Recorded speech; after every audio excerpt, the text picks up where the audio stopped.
Yeah. In your house with O'Con. Hey, O'Con in your house. Hollywood in your house. Hypocrisy's head in the clouds. Curating all kind of loud. Wrestling in front of the crowds.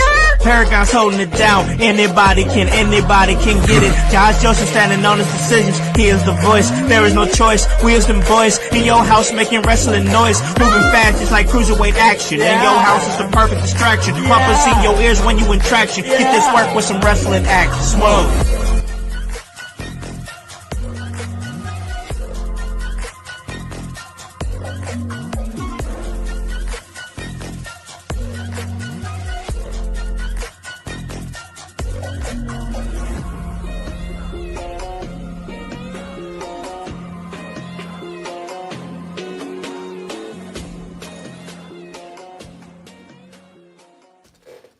What is up, guys? What is cracking? It's the Command, and I am in your house. And you guys already know the vibes. Anytime we slide on through, we're here to give you that work when it comes to this professional wrestling business. And guys, it is Sunday once again, and what a Sunday it is, because we are here at In Your House once again for the Sunday house party. And joining me like they do every week is my great team, my bros, my homies. They come together, we do this thing. My man over here, he is the producer of the show.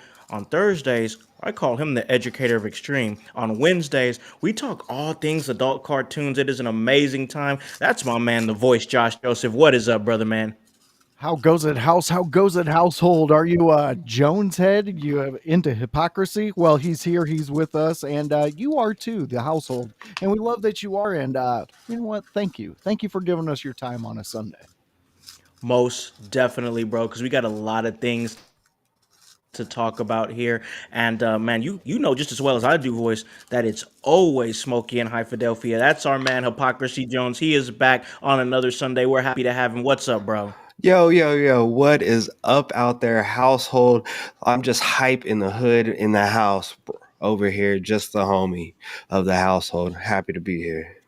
Hey, we're happy to have you back, man. And listen, I know that my last couple days have been super busy. Not as busy as yesterday though, because man, I was running around doing a whole lot of stuff to get prepared for a Merge 92 Steadfast, and what a show that it was. Man, to be able to go back, because it's been a little over a month since I've been there, and then you guys know that I've been super bogged down with work and everything. It's getting to be that bad old time of year for me and my job where things get really crazy, but I did get a chance to have my second to last show of the year at Emerge Wrestling in Columbus, Indiana, and what a time it was. Man, I saw some things that I ain't never seen before. I saw a guy that was almost 7 foot tall get choked out by a freaking snake, and that's not even a joke. A real freaking snake, large fucking huge motherfucker. Like, damn, you guys will have to go to Pretty Boy Smooth's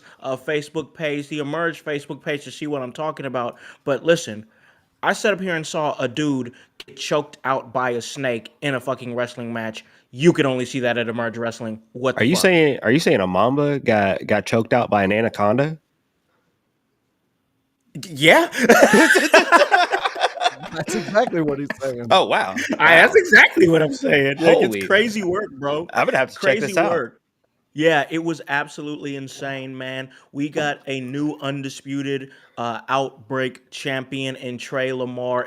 That match was amazing. It banged. He went up against top-notch Jason Hotch from TNA, so that was a great match. And then our guy, the Emerge World Heavyweight Champion, that is Paragon. He retained his championship with me ringside against Still my best legendary friend. Larry D. It was a great night. And man, anybody out there in the household that is in and around the Columbus, Indiana area, you need to catch an Emerge show. It was a fun night, voice. Yeah, I mean, every time you talk about Emerge, it just makes me want to go. We have plans coming up, so it's Yes. still Yes. under the hat for now. But I Yes. can't wait to see Emerge live, and I mean, witness the spectacle of a 7-foot man getting choked out by a snake. That's up my Right? alley. I don't want to be anywhere near the snake, but I do enjoy the chaos that indie wrestling provides. Absolutely, Oh yeah. absolutely. Yeah, Yo, for sure. I can't say it enough. If our friends out there that are listening, if you have the opportunity to check out an Emerge show, they are always crazy. And speaking of Emerge, they are our partners.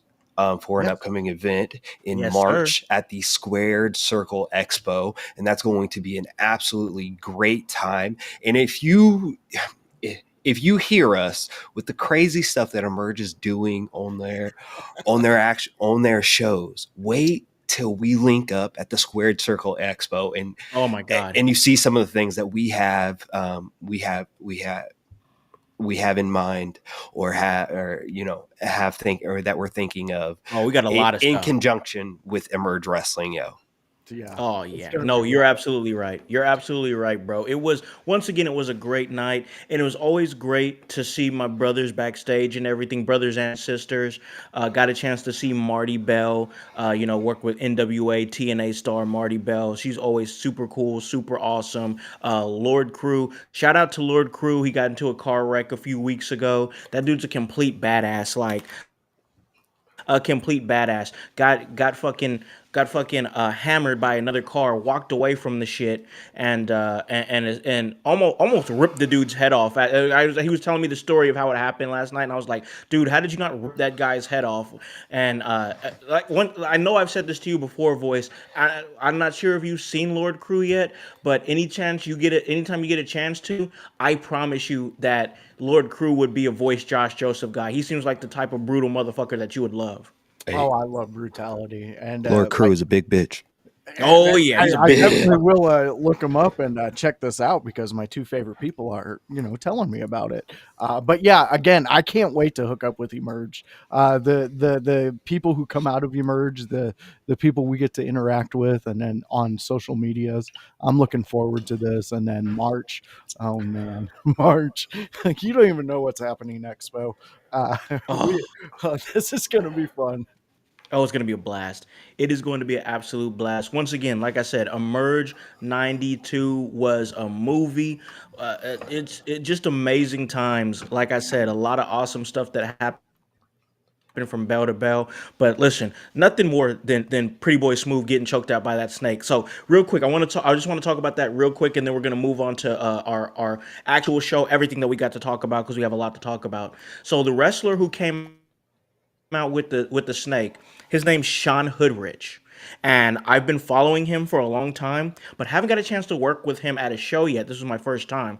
This dude brought two huge snakes, and backstage, you could see where the card is at, where they have the card laid out and stuff for the night and everything for the evening. He set his snakes down over by the card. Nobody wanted to go by the card. You could see them in a bag. Like he puts them in like a bag, kind of like Jake the Jake Snake the Snake. Roberts. Yeah. Yeah. And here's the thing, like seeing the snakes are one thing, but seeing them in a bag and you see them moving around in the bag was creepy as fuck. Like it was so strange, but like dude is a snake breeder. I asked him and he's a real cool cat, like real cool dude. I was like, "Bro, how many snakes do you have?" This dude Cole said, "Bro, I got like 50 snakes. I'm a breeder." I'm like, "What the fuck?" This dude has 50 snakes at his house, dude. What? Yeah, check out Sean Hoodrich. That dude's wild. Like, got a chance to talk to him for like 15 minutes. That's a wild boy right there. Man, that's wild. 50 snakes in one house. Dude, No, no, 50 thank you. snakes. No. I yeah. What are we doing with all these goddamn snakes in God, this 50 goddamn? fucking snakes. No, He, no. Why you got 50 snakes, bro? What do you possibly need 50 snakes for, bro? Yeah, But Nah. everyone come get Jake the Snake's little cousin and I know, tell right? him to keep Like, the snakes at Uh, home. did Jake the Snake sleep with a black woman or something? Because what? Hey, the '90s were a wild time. I'm gonna Yeah. pass on Damien 1 through 50.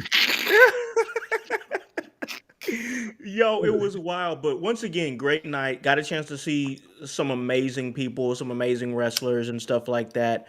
But yeah, March is gonna be awesome. I got a chance to talk to the Emerge guys yesterday, and man, we're trying to lock in some really cool stuff for March. We're trying to. Listen. This is not confirmed. It's not me confirming this, but I'm just kind of putting it out there in the universe.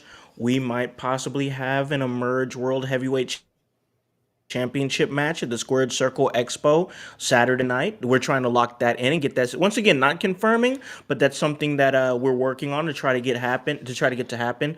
And man, it's just gonna be a great. It's gonna be a great weekend that weekend. But yeah, that dude and his snakes, wild. But I do listen. I'm not a snake guy or anything like that.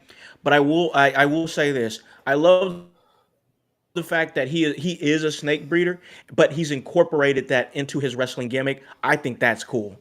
Yeah, absolutely, absolutely.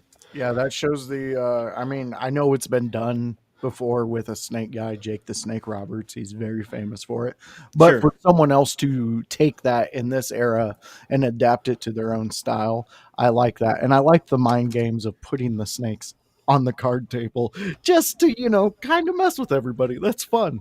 Yeah, yeah. You're like, hey, it's there, just so y'all know, but nobody's gonna mess with those snakes.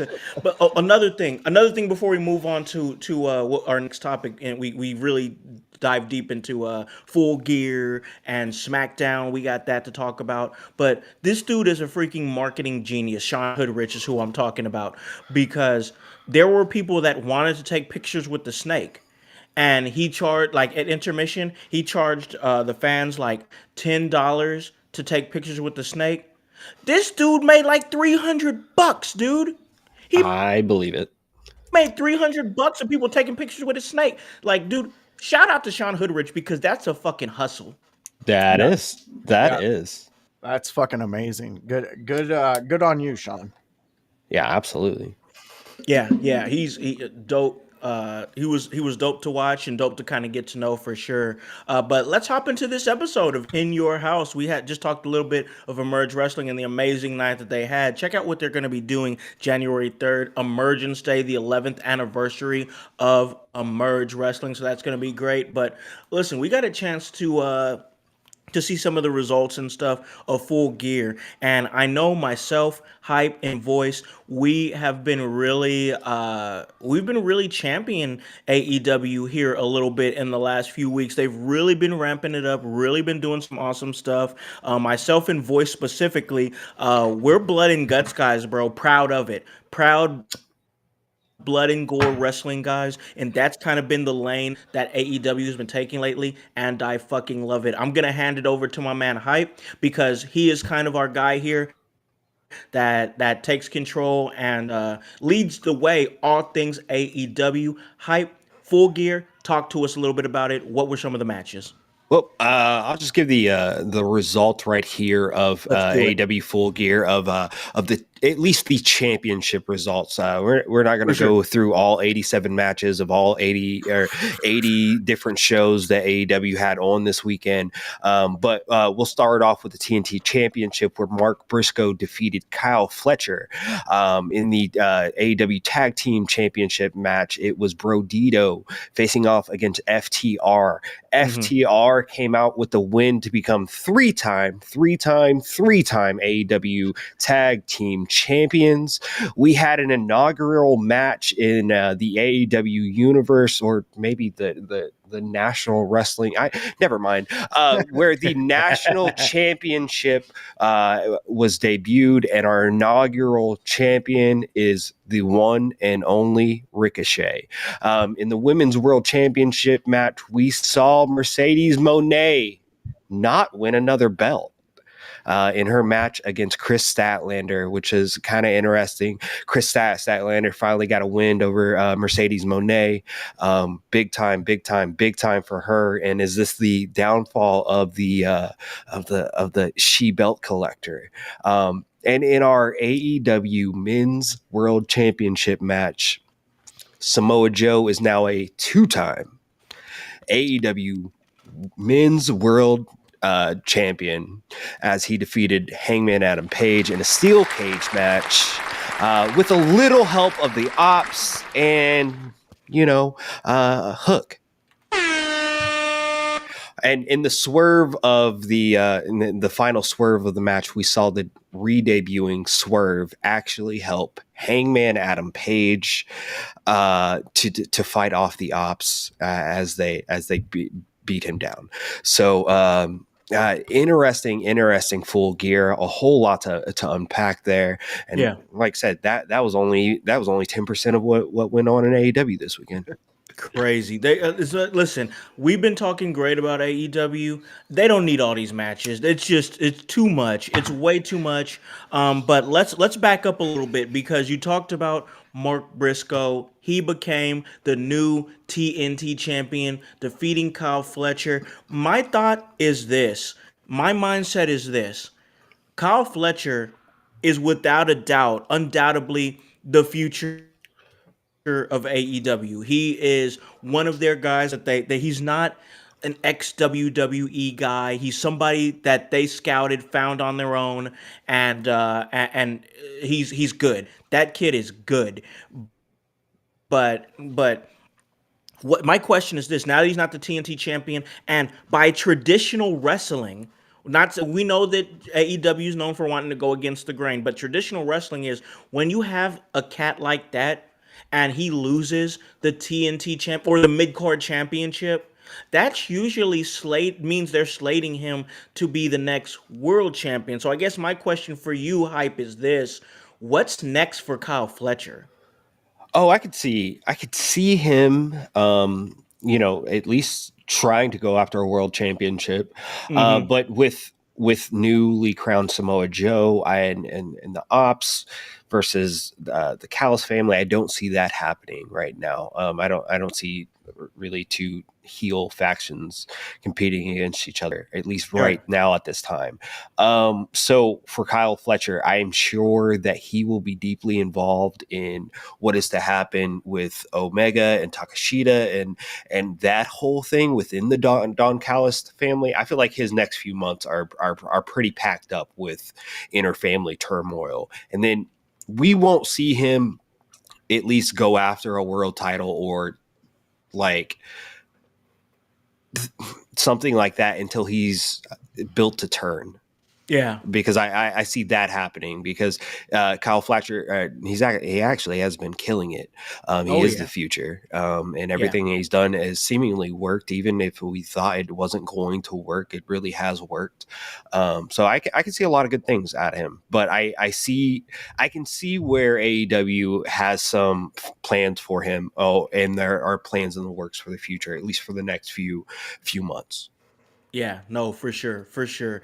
And on the flip side of that, it's crazy to see Mark Briscoe with the singles championship once again. This is a guy who, by all intents and purposes, could have probably quit wrestling altogether and nobody would have batted an eye at it considering the tragedy he dealt with his brother, but he kept going and kept pushing. So now he's the TNT champion. That's pretty interesting myself. Voice, do you have any thoughts on that? Yeah, I mean, it's good that Briscoe is the title holder right now. I mean, he's the champ. But I guess in AEW it does make more sense to have Kyle Fletcher not pinned down with this title and have Sure. him going for something because he is a wave that is gaining momentum in Yeah. AEW. But again, in the same sentence, you can just exchange his name and they're trying to push a wave with Briscoe. I mean, look what they did at Blood and Guts with him. They made him the main focal point in the men's match because of getting jumped before the match. And then when he came out, all hell broke loose and things like that. So you kind of seen that they were pushing Briscoe. it's interesting that the TNT Championship is where they're going with it. But still, Mark Briscoe brings ice to it. He's still got a little left in the tank, and I kind of I'm with you guys. I can't wait to see what Kyle does next. He is the future of AEW.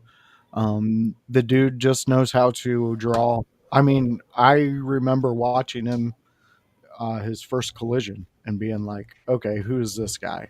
But Yeah. what he was doing in the ring was pretty crisp, clean, and very, very fluid in the ring. He's a very, very well-rounded wrestler, and I can't wait to see where he goes from here. Can we Yeah. get No, confirmation on what Groommeister is saying here? I didn't actually see where Britt Baker came I back. was gonna say. I was gonna ask And about that when we and found a Oh, and I breaking point.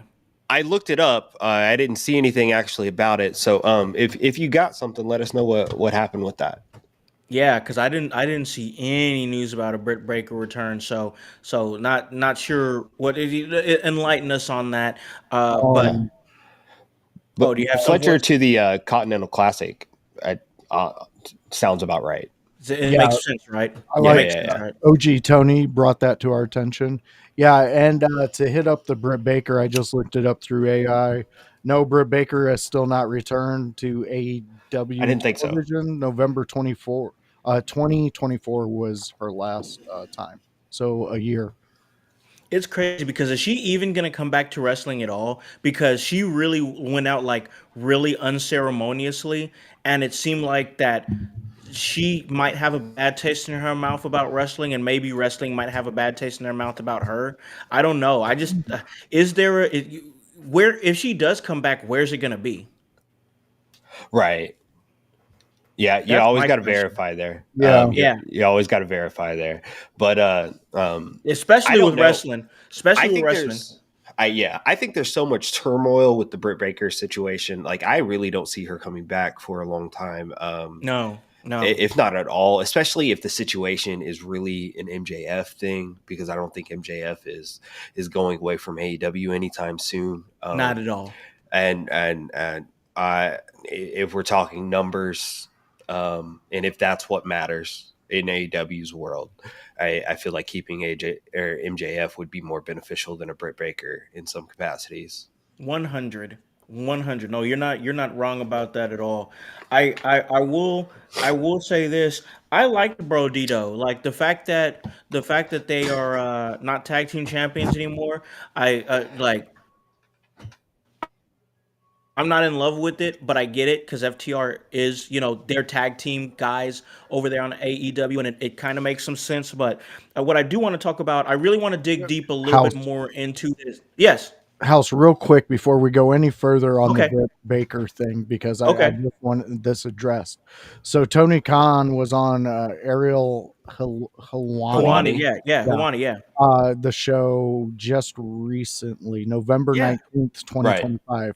So he said specifically that Baker has been dealing with multiple injuries, including two herniated discs and a torn labrum, compounded by a some I can't even say that a mini stroke in the Oh. late Oh no. 2024 Oh that wow, sidelined her for through the first half of 2025.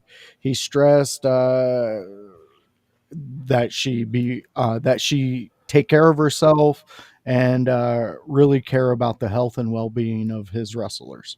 yeah, yeah, absolutely. So that's Mm, where we're at with it. That is okay. still where she's at Okay. until you hear look, until you hear Britt Baker come out and say something on all her socials, put it to rest. She's not there. She's not going to be until she's able to. Yeah. Right. Good. Well said. Well said. No, you're right.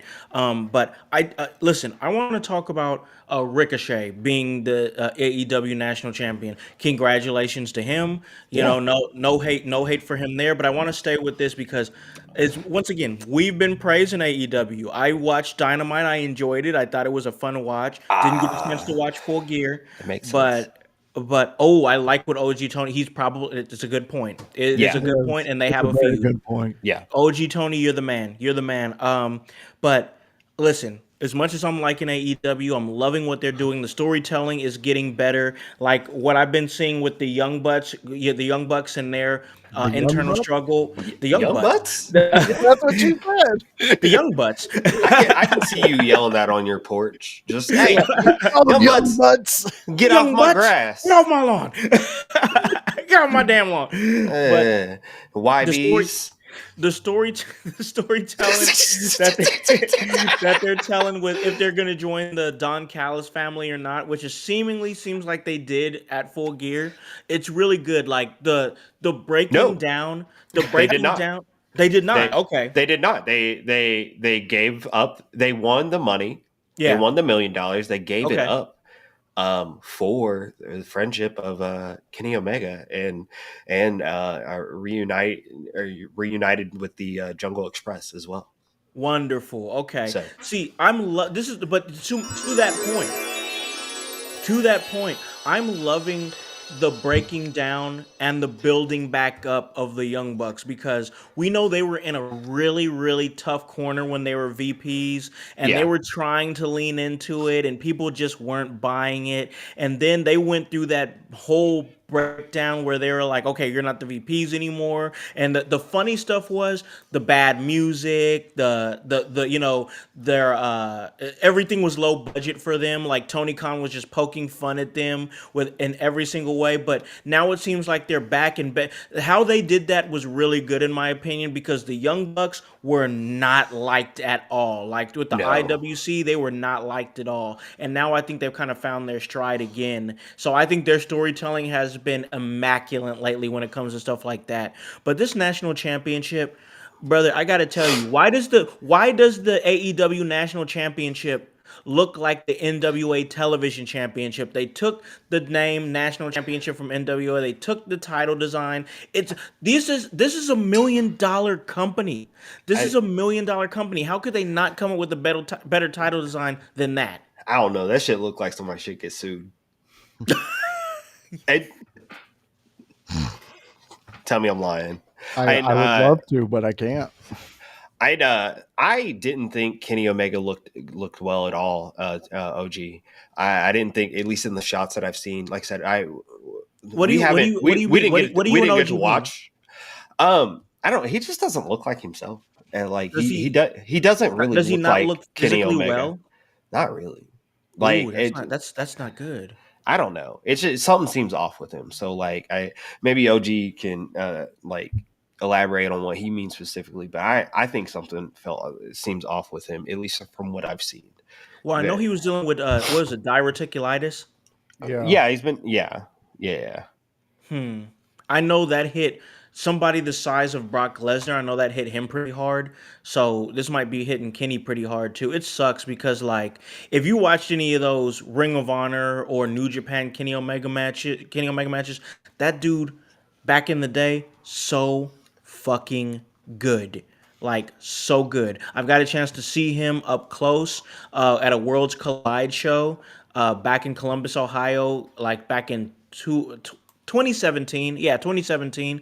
And he just so crisp and smooth and like, and you guys know that Japan style, that hard hitting, striking Japan style. He had that down packed to a T. So it sucks to hear that he's not looking well or maybe not doing well. So shout out to him. But what is up with this national championship? Like, is honestly? And we talked about it a little bit before the show, and I have voice jump in about it. You look at the title; it looks like the NWA World Television Championship. It It's is. called the National Championship. It's just a lazy design, and I don't understand it one bit. Voice. Yeah, I agree with you. I'm gonna save it to my photos and bring it up so everybody can see Okay. what we're talking about. But yeah, it's not. It's lazy. Let's just call it what it is. It's very Yeah. lazy. We talked about that in production. This to me, I can in my explanation of it, it's you have everybody the head captain's not particularly paying attention right now to NWA shit. His Talking about Billy Corgan. yeah, Billy Corgan, if you guys Okay, go haven't into that. heard, one of his albums from Smashing Pumpkin is now going on to like Broadway. It's going on. They're doing a lot of Okay. play with it, an Okay. adaptation to it. So he's been all over Chicago, promoting the bejesus out of that. As he Um, should. as he should, yes. But again, that does go into what we talked about earlier. Also, And though, it takes so like I'm sure your point is it takes away from his duties 100%, as the owner of the National Wrestling Alliance. 100%. That's So just wild to me. that's where I'm at with it. All right, fans, we got it right there. Let That's me the blow that up. dude. That's the NWA Yeah. television championship. It look. Can we get the NWA World Television Championship too, Mike? Because I damn near need a side by side, bro. It's the exact same title voice. Yeah, let me work on that. Yeah, you're good, dude. You're good. Yeah, go ahead and take over then. That's just listen. It's lazy, y'all. Like, trust me, AEW. It's like OG Tony is saying right here. Blood and Guts was great and the pay per view was good, but the normal Wednesday Dynamites are not very good in my opinion. I thought this past Wednesday Dynamite was pretty good. I'm not gonna lie to you. I'll disagree with that. I I thought it was haven't pretty hated good. on the Dynamites that I've watched as of late. I thought they were kind of constructed pretty well. They flowed Yeah. pretty well. It looks like AEW overall has direction. That's hype. That's the difference, dog. That's Yeah. the difference. It looks like it feels like the show is better put together, hype. Yeah, and I think that that's what I'm enjoying from AEW overall. I'm not fully all in on every storyline for every different show that they have. I'm not watching every Collision because Not man, I everything's gonna hit, like dude. well, it's not even that. I just have a fucking life, bro. Like I Sure, sure, just like sure. like Gotcha. and that's a real thing. So I'm gonna Gotcha. continue to watch like fucking like the spoilers or like or see reviews or read what happened Yeah. from AEW. But at least it's keep piquing my interest enough for it to do that. And I'll be real with you, I do that with WWE as well too. I don't catch every Raw. Exactly. Now this past Monday night, whew, chef's kiss. So good. It was absolutely So good. It was absolutely good, and it was made for everybody to watch. Now a couple weeks prior to that, missable fucking Raw. Yeah. That's kind of what it's been. As we get the NWA National Heavyweight Television title, right? Right. This is a national title as well, right? Yeah, Well, they're it's both we're looking for national.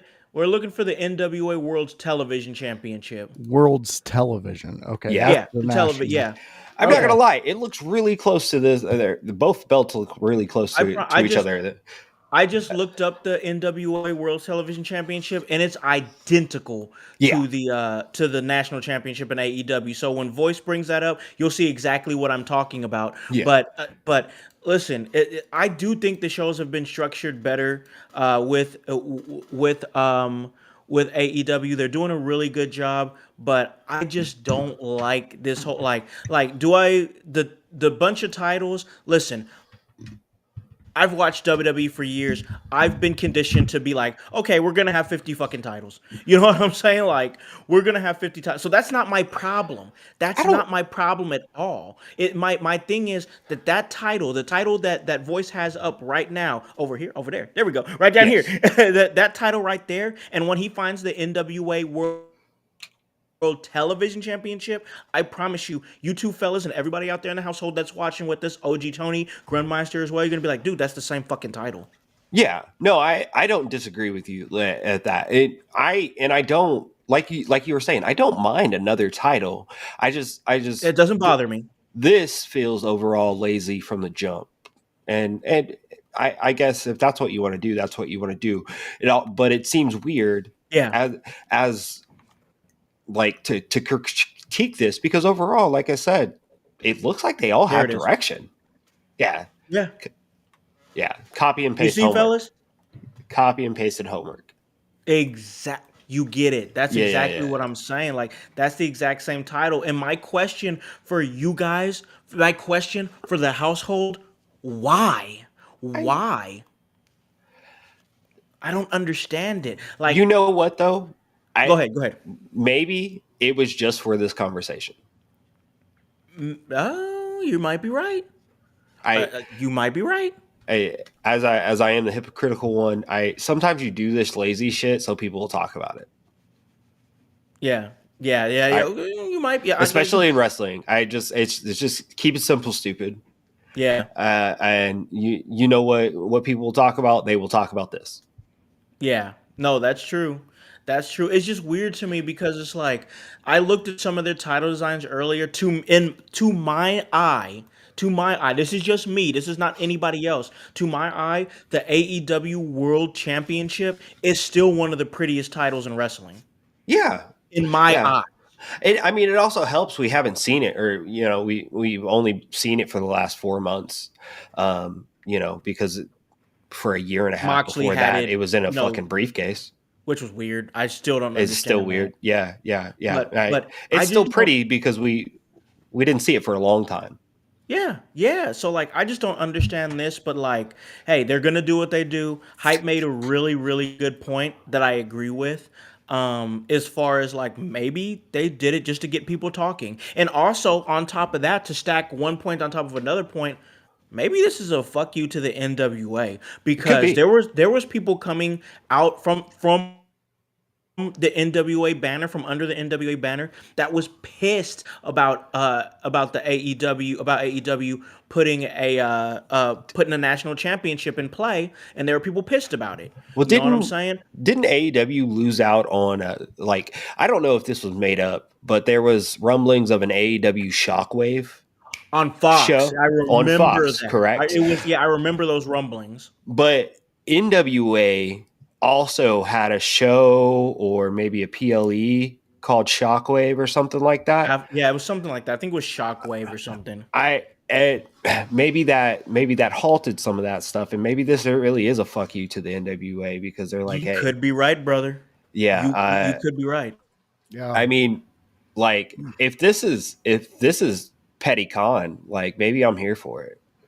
I I was think gonna say. I think this is petty all around because the ridiculousness of it is the fact that think about this. We could Was have it had Aftershock?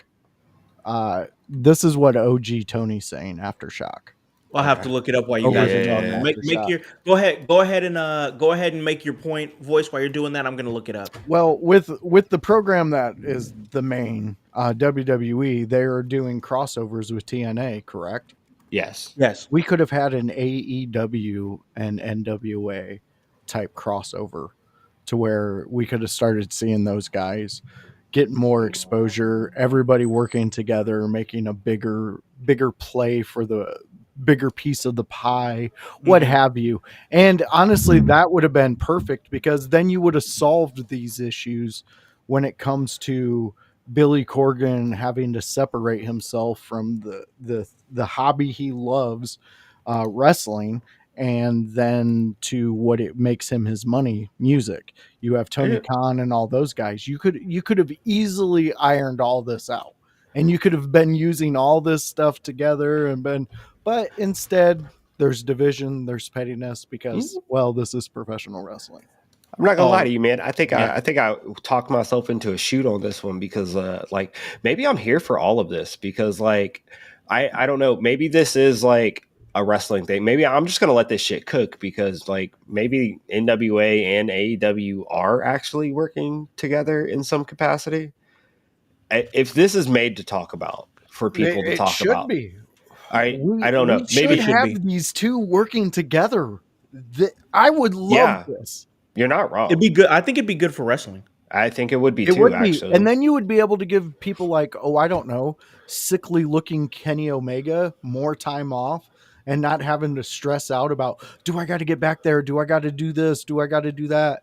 The Young Bucks, then they don't have to paint themselves into a corner in which they have to really, like the Young Bucks, give I them don't an know, award man. this You year. can let them paint themselves into a corner because they seemingly painted a Monet in that corner. They did, It's but like when Voice No said though, you pun give them an Emmy, intended. they give them an award because they got out of that corner so they well. did, Yeah, yeah, and yeah. but it took a gamble because It took a people lot. were so fed up with the Young Bucks. And in 100. reality, when you look at the Young Bucks and what they've done for wrestling, nobody should be fed up with them.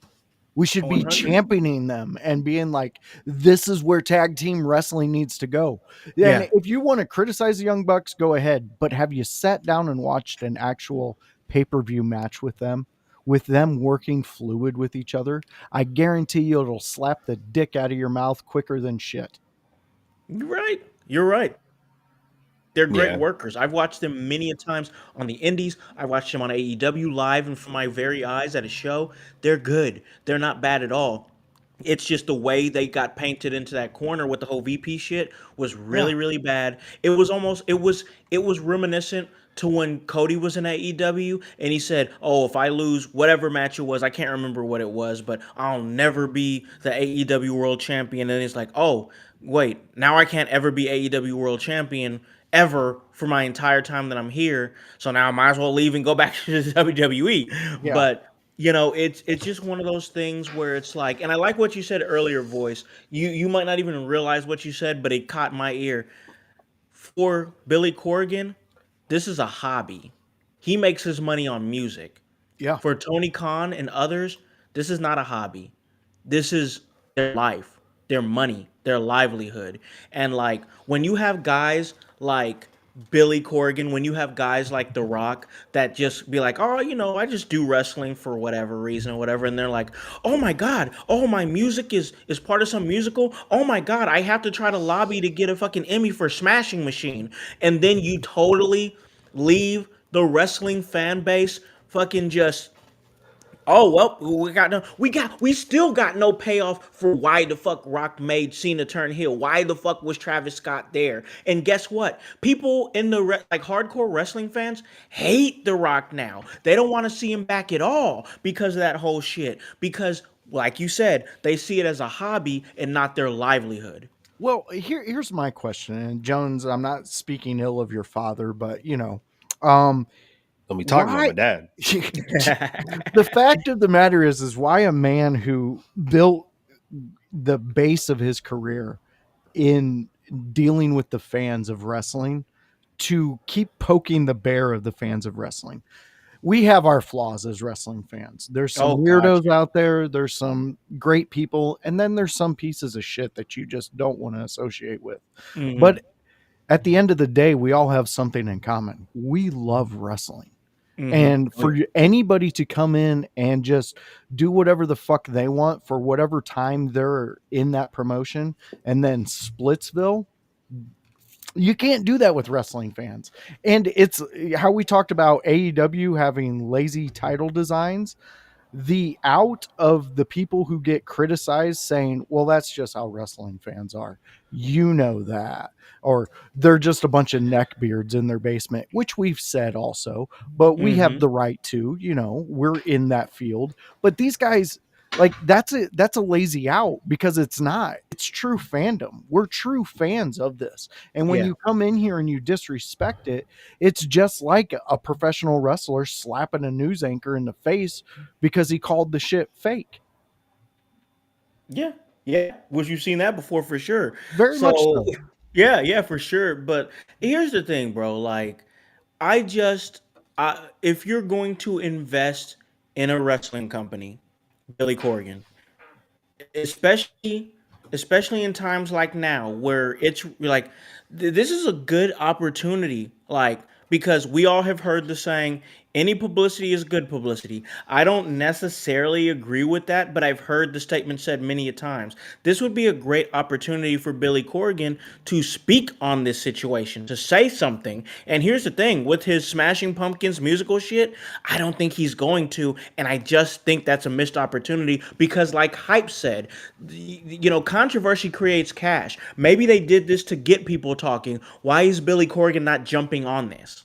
This is why I'm not judging whatever Billy Corgan's doing right now because I don't know the moves behind the moves, and it'd be easy for me to just sit here and speculate on like what he's not doing, but I don't know what this man's doing. But I Yeah. do know that there are similarities here. This is wrestling, and you use everything as everything that is controversial equals cash. Yeah. So if my wrestling mind is working, and I don't know if I have a lot of money and have the ability to work with these national products Mm-hmm. and things, I'm gonna spice it up. I'm gonna try different things. Maybe this is why I'm shutting up right now. Hey, Wait. it makes Hey, sense. I Especially like when what he you're comes saying. back after this. If they work it into a storyline where somebody calls him out and then it's a big this could be interesting. It absolutely could be interesting, or it could be This is nothing. why Or it This wrestling could is, is be or it nothing. could yeah, be nothing. yeah. But this is why wrestling is open ended, bro. For us Mhm. to be having this Woo! conversation, what's going to happen next? That's the question, and I'm interested in that. But I'll tell you guys this right now. I it's been a long time. I think it's been since the beginning of AEW that I've been so interested in seeing what AEW is doing. And once again, they've got me again for the next week. I'm going to lock in to see what they're going to do Wednesday post Full Gear, and then the week after that, they're going to be right in my backyard in Fishers, Indiana. So I might grab a ticket to that. I might go to that. We'll see about that for sure. But right now, AEW has You're got not me wrong, again for DG. another week. And You and, are and not yeah, wrong at all, DG. our boy over in Puerto Rico, Daniel Garcia, with some good points. Pro wrestling needs ingenious new storylines. And could this be that? Could this be that? It has potential to be that. You know what else has We will potential? see as the time goes on. Yo, You know, what's that? sorry to interrupt with something not Oh, go ahead. wrestling related, but go Colts. Go Colts. I see. I got the game right here. Yeah, I got a Yeah. game here. All right. So listen, I'm gonna take the opportunity to see what's going on with this Colts game for a quick little second because we're gonna take a break. We're gonna take a break. We're gonna pay a few bills, and then when we come back, we're gonna talk SmackDown. We're going to talk the Last Time Is Now tournament. Who's taking Sheamus's place? He's injured. We might see another surprise return. We have Survivor Series War Games. It's not faction warfare for once. It's just a lot of tag teams and individuals coming together. And here's the thing, I don't hate it. We're going to talk about that and so much more on the other side of this break. You were fired. Hello, everyone. It's the Pope Elijah Burke, founder and president of the Love Alive charity. I wanted to take this brief moment to share with you my charity's continued humanitarian efforts to positively impact the impoverished communities in and around the greater Jacksonville area. This cannot be possible without your support. If you'd be so kind, please take a moment to visit our website, love-alive.org, to learn more about the charity and its mission. Also, feel free to donate to our 501c3 organization that operates off of the donation of the public, which is you. Whether that be by website or via Cash App, $1 help makes a difference in the lives of others as we continue to positively influence many people by being the change that we wish to see in the world. Welcome to the Brainbuster T-shirt website where your favorite podcast team in your house lives. Look at all these fantastic options you have. If you want that sweet hype, we got it. You wanna be divinely designed at yours. Have you lost your voice? We have all that voice merch for you. Are you just a part of the household? We got that too. Brainbuster Tees is where IYH live.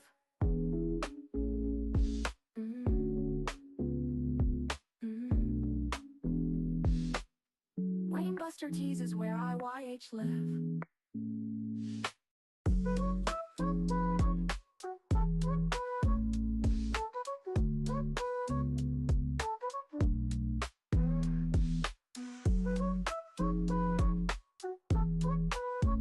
In your house with O'Con. Hey, O'Con, in your house. Hollywood. Emerge faithful, we're coming out to Emerge 91 Blood and Bone. Since 2019, I have been the executive producer of the In Your House podcast. Since 2021, I've had the opportunity and the privilege to be a part of Emerge Wrestling in Columbus, Indiana. The honor and the privilege to tell all of you, right here in the middle of this ring, that Emerge Wrestling, in collaboration with the In Your House Network will be at the Squared Circle Expo this March in Indianapolis. Indianapolis, Emerge Wrestling in Your House. We'll see you in March. Hey, yo, Connie, your house. Hollywood in your house. Hey guys, welcome back to In Your House, more specifically the Sunday house party with my bros over here, Hypocrisy Jones, and of course the voice Josh Joseph, producing the show as he often does. And guys, I was running around this weekend. It was such a busy weekend. I had work. I had Emerge Wrestling in Columbus, Indiana. I have to help out with one of the hottest podcasts in the Midwest here in your house. We love it. Next weekend, we got the last ride for Sam Night. And man, I still got to do things like hit the gym, take care of myself, do things like that.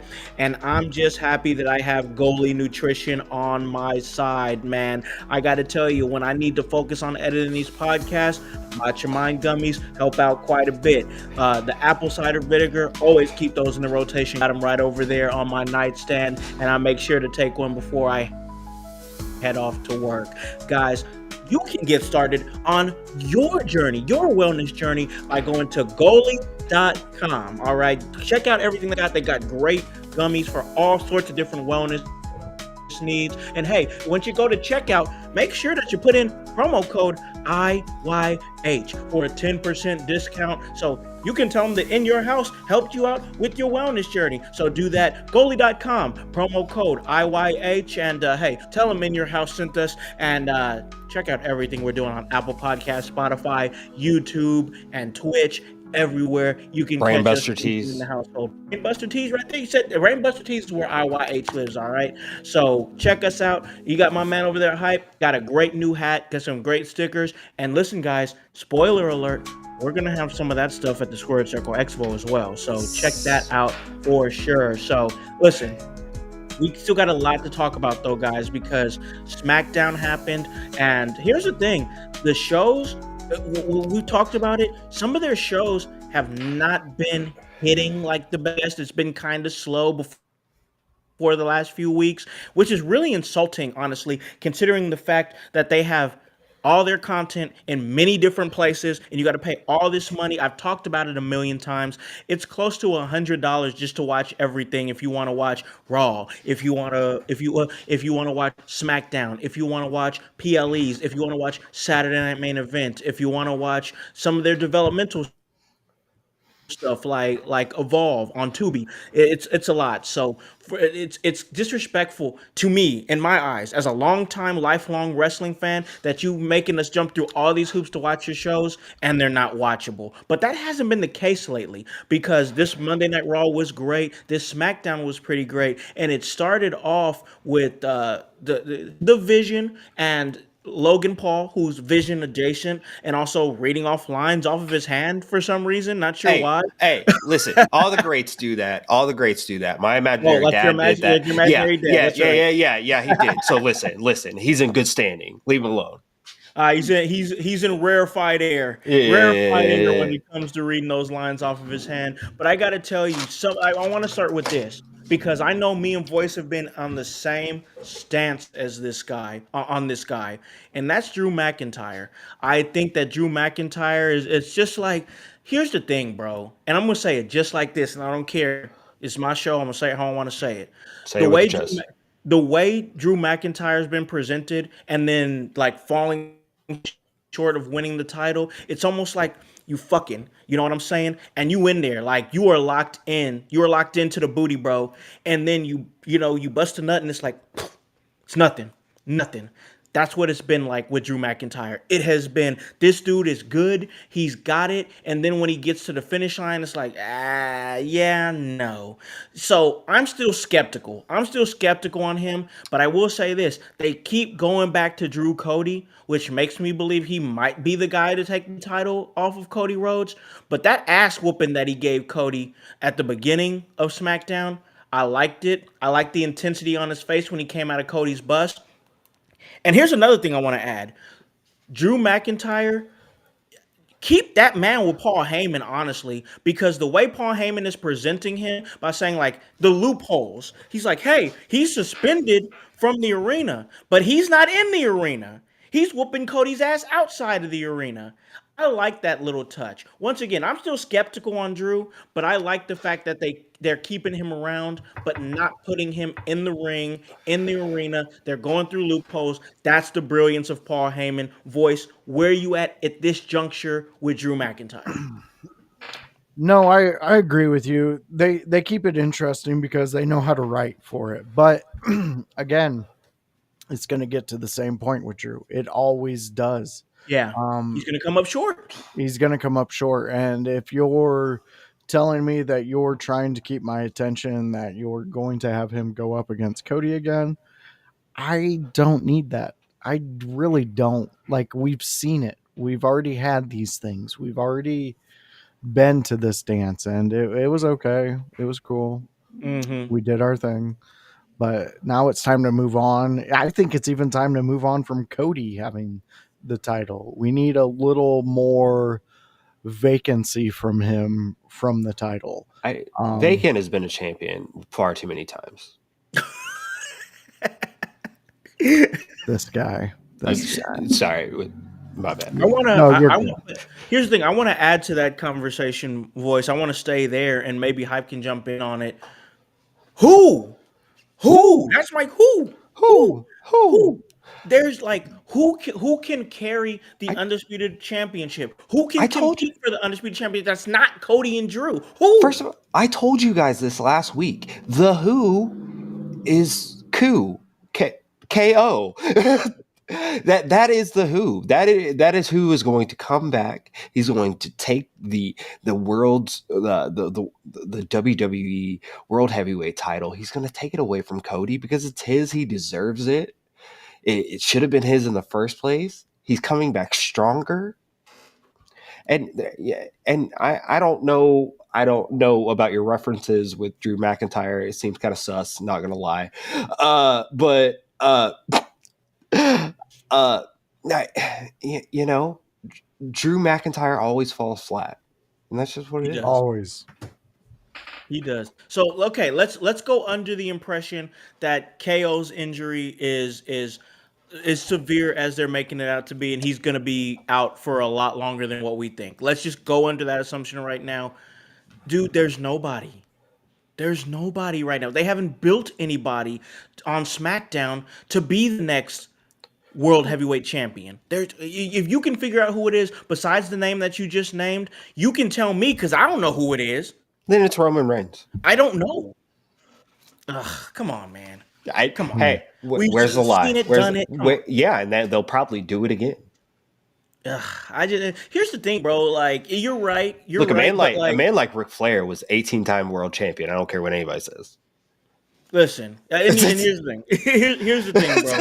When I think of the SmackDown roster, this is a problem. Like, let's get serious for a second. This is not good. This isn't good because like you have. I like what OG Tony's saying. That's not a bad thought at all as far as Hill Orton. But let's they have okay. teased it.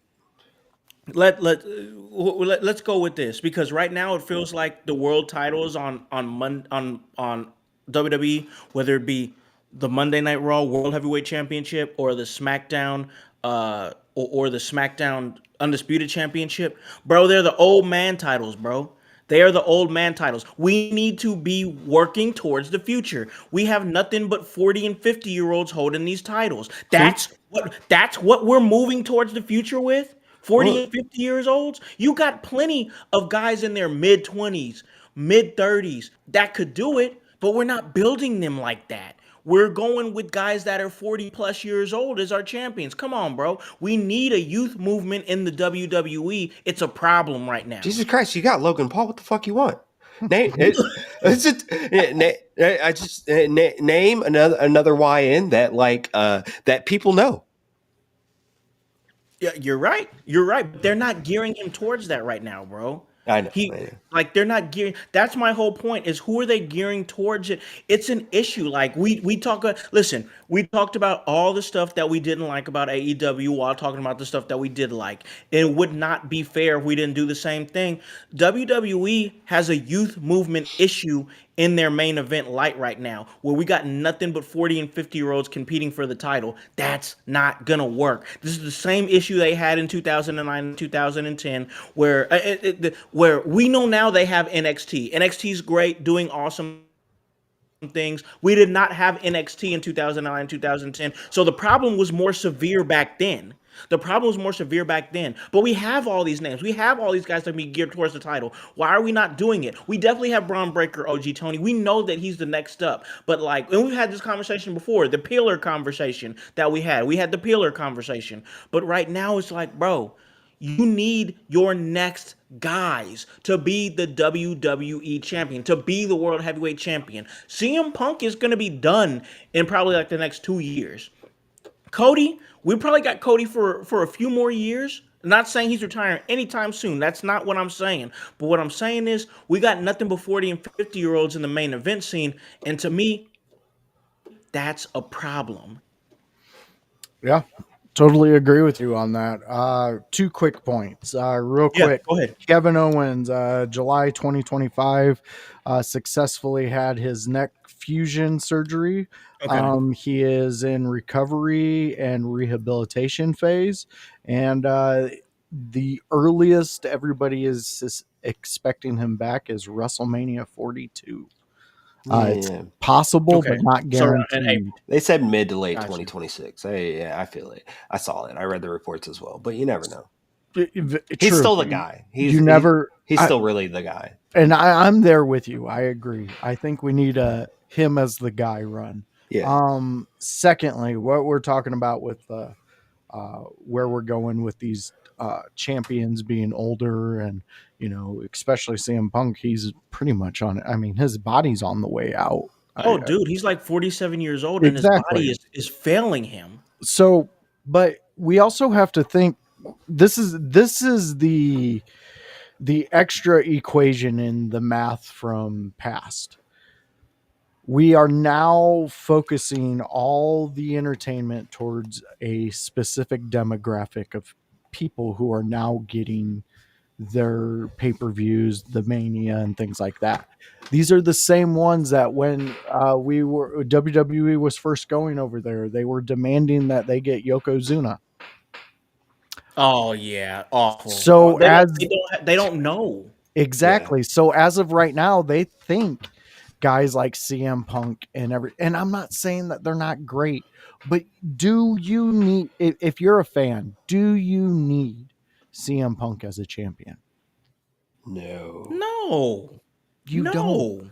But maybe I don't. Well, okay, I'm gonna argue maybe, and this is just because in current times we don't have a Seth Rollins as a champion. It does make sense as to why CM Punk is the champion. Now it does. Yeah. And in the great scheme of things of the storylines that have went on, which I know we're going to give some like predictions and stuff later for War Games, and I don't want to spoil like some. I don't want to spoil all of my predictions, but like I feel like having a guy in CM Punk in the position that he's in gives you a lot of flexibility to do a lot of different things. It does, but Joe, it does. Here we go though. Before the buyout, we were huge on the younger generation. The ID program was coming out. They were looking into all these different areas to get more talent coming in. And then as soon as the buyout happens, it goes right back into the old guard of these are who we need. We need stars in the championship positions. Yeah, we need established stars who casuals can identify with. Exactly. As opposed to where they were going. I mean, you can't bring people in here and expect them to be here automatically. You got to give them something to look up to, and eventually they will be there. They will be there. They will be the people. I think sometimes though we have we're greedy. Maybe that is a word. Or like about things like just let that shit cook, man. It's simmering. I get that, but And you you're have and let me just jump in real quick. You're right. You are absolutely right about letting stuff cook. But the reason we're here is to talk about that Yeah, shit. yeah, yeah, yeah, yeah, yeah. Absolutely, absolutely. but you have two stars right now that are the unicorns that you could completely take away with what you just said, Jones. Obafemi and Braun Breaker. If you took them and shot a title on them first night on the main roster, nobody's going to bat an eye because they've No, seen what they've done in NXT and they know that they have that potential to do that on the main. Yeah, go but ahead, Al. May I add to that voice? Yeah. We did that with Chris. It worked. You got a guy on the first night with the company who came and won both titles from established guys, and we took a chance, and it worked. Why can't we do something like that now? I'm sorry. Go ahead, voice. No, I completely agree with you because you can do that because you can because then you've interjected the idea of stardom into it's the same reason why people overseas are still demanding for the older talents. It's because that's what WWE has fed them for so long, and now that they're finally over there and touring all the time, now they want to see those things. And guess what? Mm-hmm. The time has passed. We have moved forward. We are Mm-hmm. now into an era where those guys aren't there. So to get money back, to get people, I to me, new stars would get people in the seats over in any country. The amount of talent that we are bringing up would fill arenas. and And And here's you can have those guys, the main guys, be just guys at the main running main storylines without titles. bro, we don't need a time where there's one guy on top like Hulk Hogan. There's No, one guy on top like Roman Reigns. There's one guy on top like Bruno San Martino. To Voice's point, when we have an era where we have multiple guys that are guys that could possibly be on top, like we had in the Attitude Era, Triple H, Undertaker, Stone Cold, The Rock. The names could go Rikishi on. was in there. That we God, need that. We Six pack need that. challenge. We need listen. I We love need that match. guys to come up that to be a core group, not Yes. one guy. Because yeah. what happens when you get one guy and he gets injured or goes to Hollywood? Then you're fucked. You know what I'm Yep. saying? We need guys to come up like Braun Breaker, like Dragunov, like Obafemi. You know what I'm saying? We need guys that are in the mid 20s, mid 30s that are going to take the company into the future for the next 5, 10, 15 years. Because when you rely on one guy and don't develop around him, you end up in a situation like when you had John Cena being the guy in 2008 and 2009, and you had nobody that could take the fucking brass ring behind him. We don't need one guy. We need multiple guys. Yeah. Yeah. I agree 100%. I mean, at that time, why didn't they have Umaga put even in a higher regards back then? And we talk Like, about, oh, Umaga was so awesome back then. He was this and that. Okay, that's great, but we didn't do shit with him. We gave him no. the IC title and never pulled the trigger with the world title. And now we're like, oh, he was so awesome. He should have been appreciated back then. No fucking shit. Yeah. No shit. Hindsight. We were so focused on Cena at the Very time, true. and that's where the Cena backlash came in at. But again, that is creative. That is WWE. They are pushing, and again, it goes to pushing a narrative and a storyline. So that's what they wanted to push because it was selling. All the kids were running around. I mean, I bet there was kids out there trying to get sick just so they can meet John Cena in a hospital one day. That's Like, wild. but again, it wasn't Beatles. But you're not wrong. I'm just saying that's fucking wild. Dude, Fucking wild. it's like when the Beatles were around and women were. My grandma threw her underwear at the Beatles. You know, I would do the same with John Cena if I was a kid back then. You know, I want to meet him back then as a kid. But he was bigger than the company as itself. John Cena was the attraction back then. But you didn't have to have it that way. There was plenty of guys that if you would have put creative behind them and pushed them, you would have built up another Like I even said, the 6-pack challenge back in the Attitude Era. Yeah, I yeah, yeah, love yeah, yeah. that match. I think Rikishi was a fucking fantastic addition to the tops at that time, the main eventers. But you know, sometimes they take chances in wrestling and other times they don't. And it feels like right now, with who they have as the title holders for the heavyweight titles and world titles, it's safe. It's who the fans That are you going said to exactly what I chime was in. going to say. What TKO wants right now is safe bets. Safe bets. They Yeah. don't want to. They don't want to take. They don't want to take swings at home runs right now with all this Saudi shit going on. They want to fucking be safe. I get it. But guess what? They did the same thing in 2008 and 2009. I know I keep bringing that up, but the product was stale as fuck. It was stale. And like that's what I'm afraid of now, hype, is that if we keep playing safe right now with these 40 and 50-year-old guys, names that we know, we're gonna end up where the product is stale and holding down guys that could potentially be the main eventers for the future. Yeah. I mean, I understand that. I look, WWE is a lot like the Cleveland Browns right now. I I I you know, sometimes you have a lot of quarterbacks that may have the potential to be great. But I think if you're playing a game and you're playing to win, you you use what you know.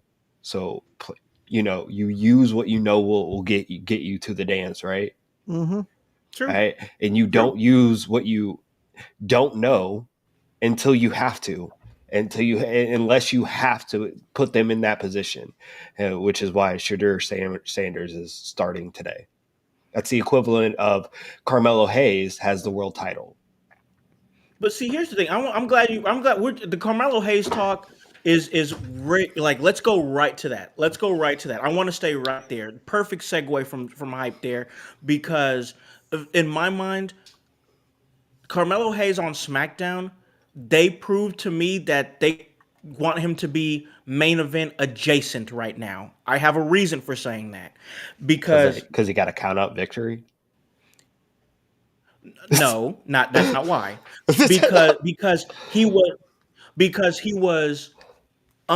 he was involved in main event things Yeah. with Cody coming out, cost him the match. Yes, was it a count out victory? Yeah, I get it. I'm with you on that. But right now it's not believable that he can pin Bronson Reed. It doesn't make sense No, right now. he hasn't won in like a good 6 months. It's not Right, so believable. it doesn't make sense right now. But the fact that Cody comes out helps him, he moves on in the match. I'm not saying that Carmelo Hayes needs to be involved in war games. I don't know why not though. Lash Legend is involved in war games. You know what I'm saying? But like we need to start taking shots with guys like Carmelo Hayes. And I think him moving on and the way that he moved on it needed to happen. It happened just the way that it needed to happen because you had the Usos coming out. You had the entire Vision War Games team out there screwing over Carmelo Hayes, trying to fuck him over. And then you have the Usos come out, you have Cody come out, and by no fault or anything that Carmelo did on his own, he won the match. But in my mind, that's still makes him main event adjacent Yeah. because at some point he could come to Cody and be like, "Hey, I appreciate you coming and helping me out." Or he can come to Cody and also and on the flip side be like, "Hey, listen, I didn't need you fighting my battles for me." You know what I'm saying? There's different ways you can go with Carmelo Hayes because of the result of that match that he had in the last time his now tournament on SmackDown. Well, I think we're moving him to that way with his little beef with the Miz, and Yeah. yeah, like we are trying to turn him face slowly but Yeah. surely. This For a sure. count out victory is a victory, but it's a victory against a bad, like the worst faction you have right now. So yeah, it makes sense. This is kind of like a face move, um, but it's still going to be a slow thing. Like It's gonna be before. Yeah, yeah. I before Melo even sniffs any world title picture, he's going to get put into the IC picture.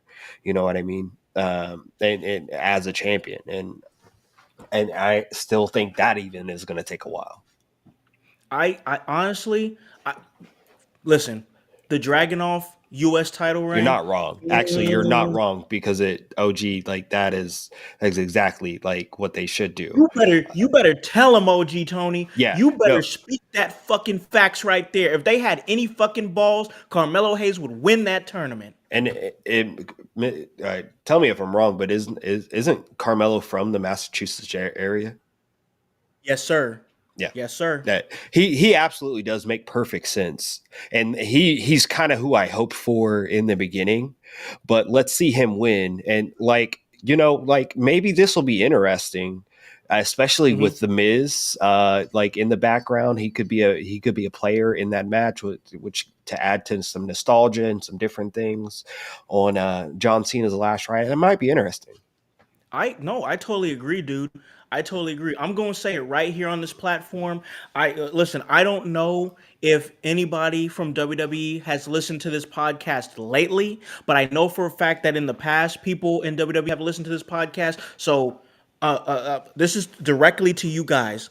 WWE, if for whatever reason this passes your ears, your eyes, or whatever, I challenge you.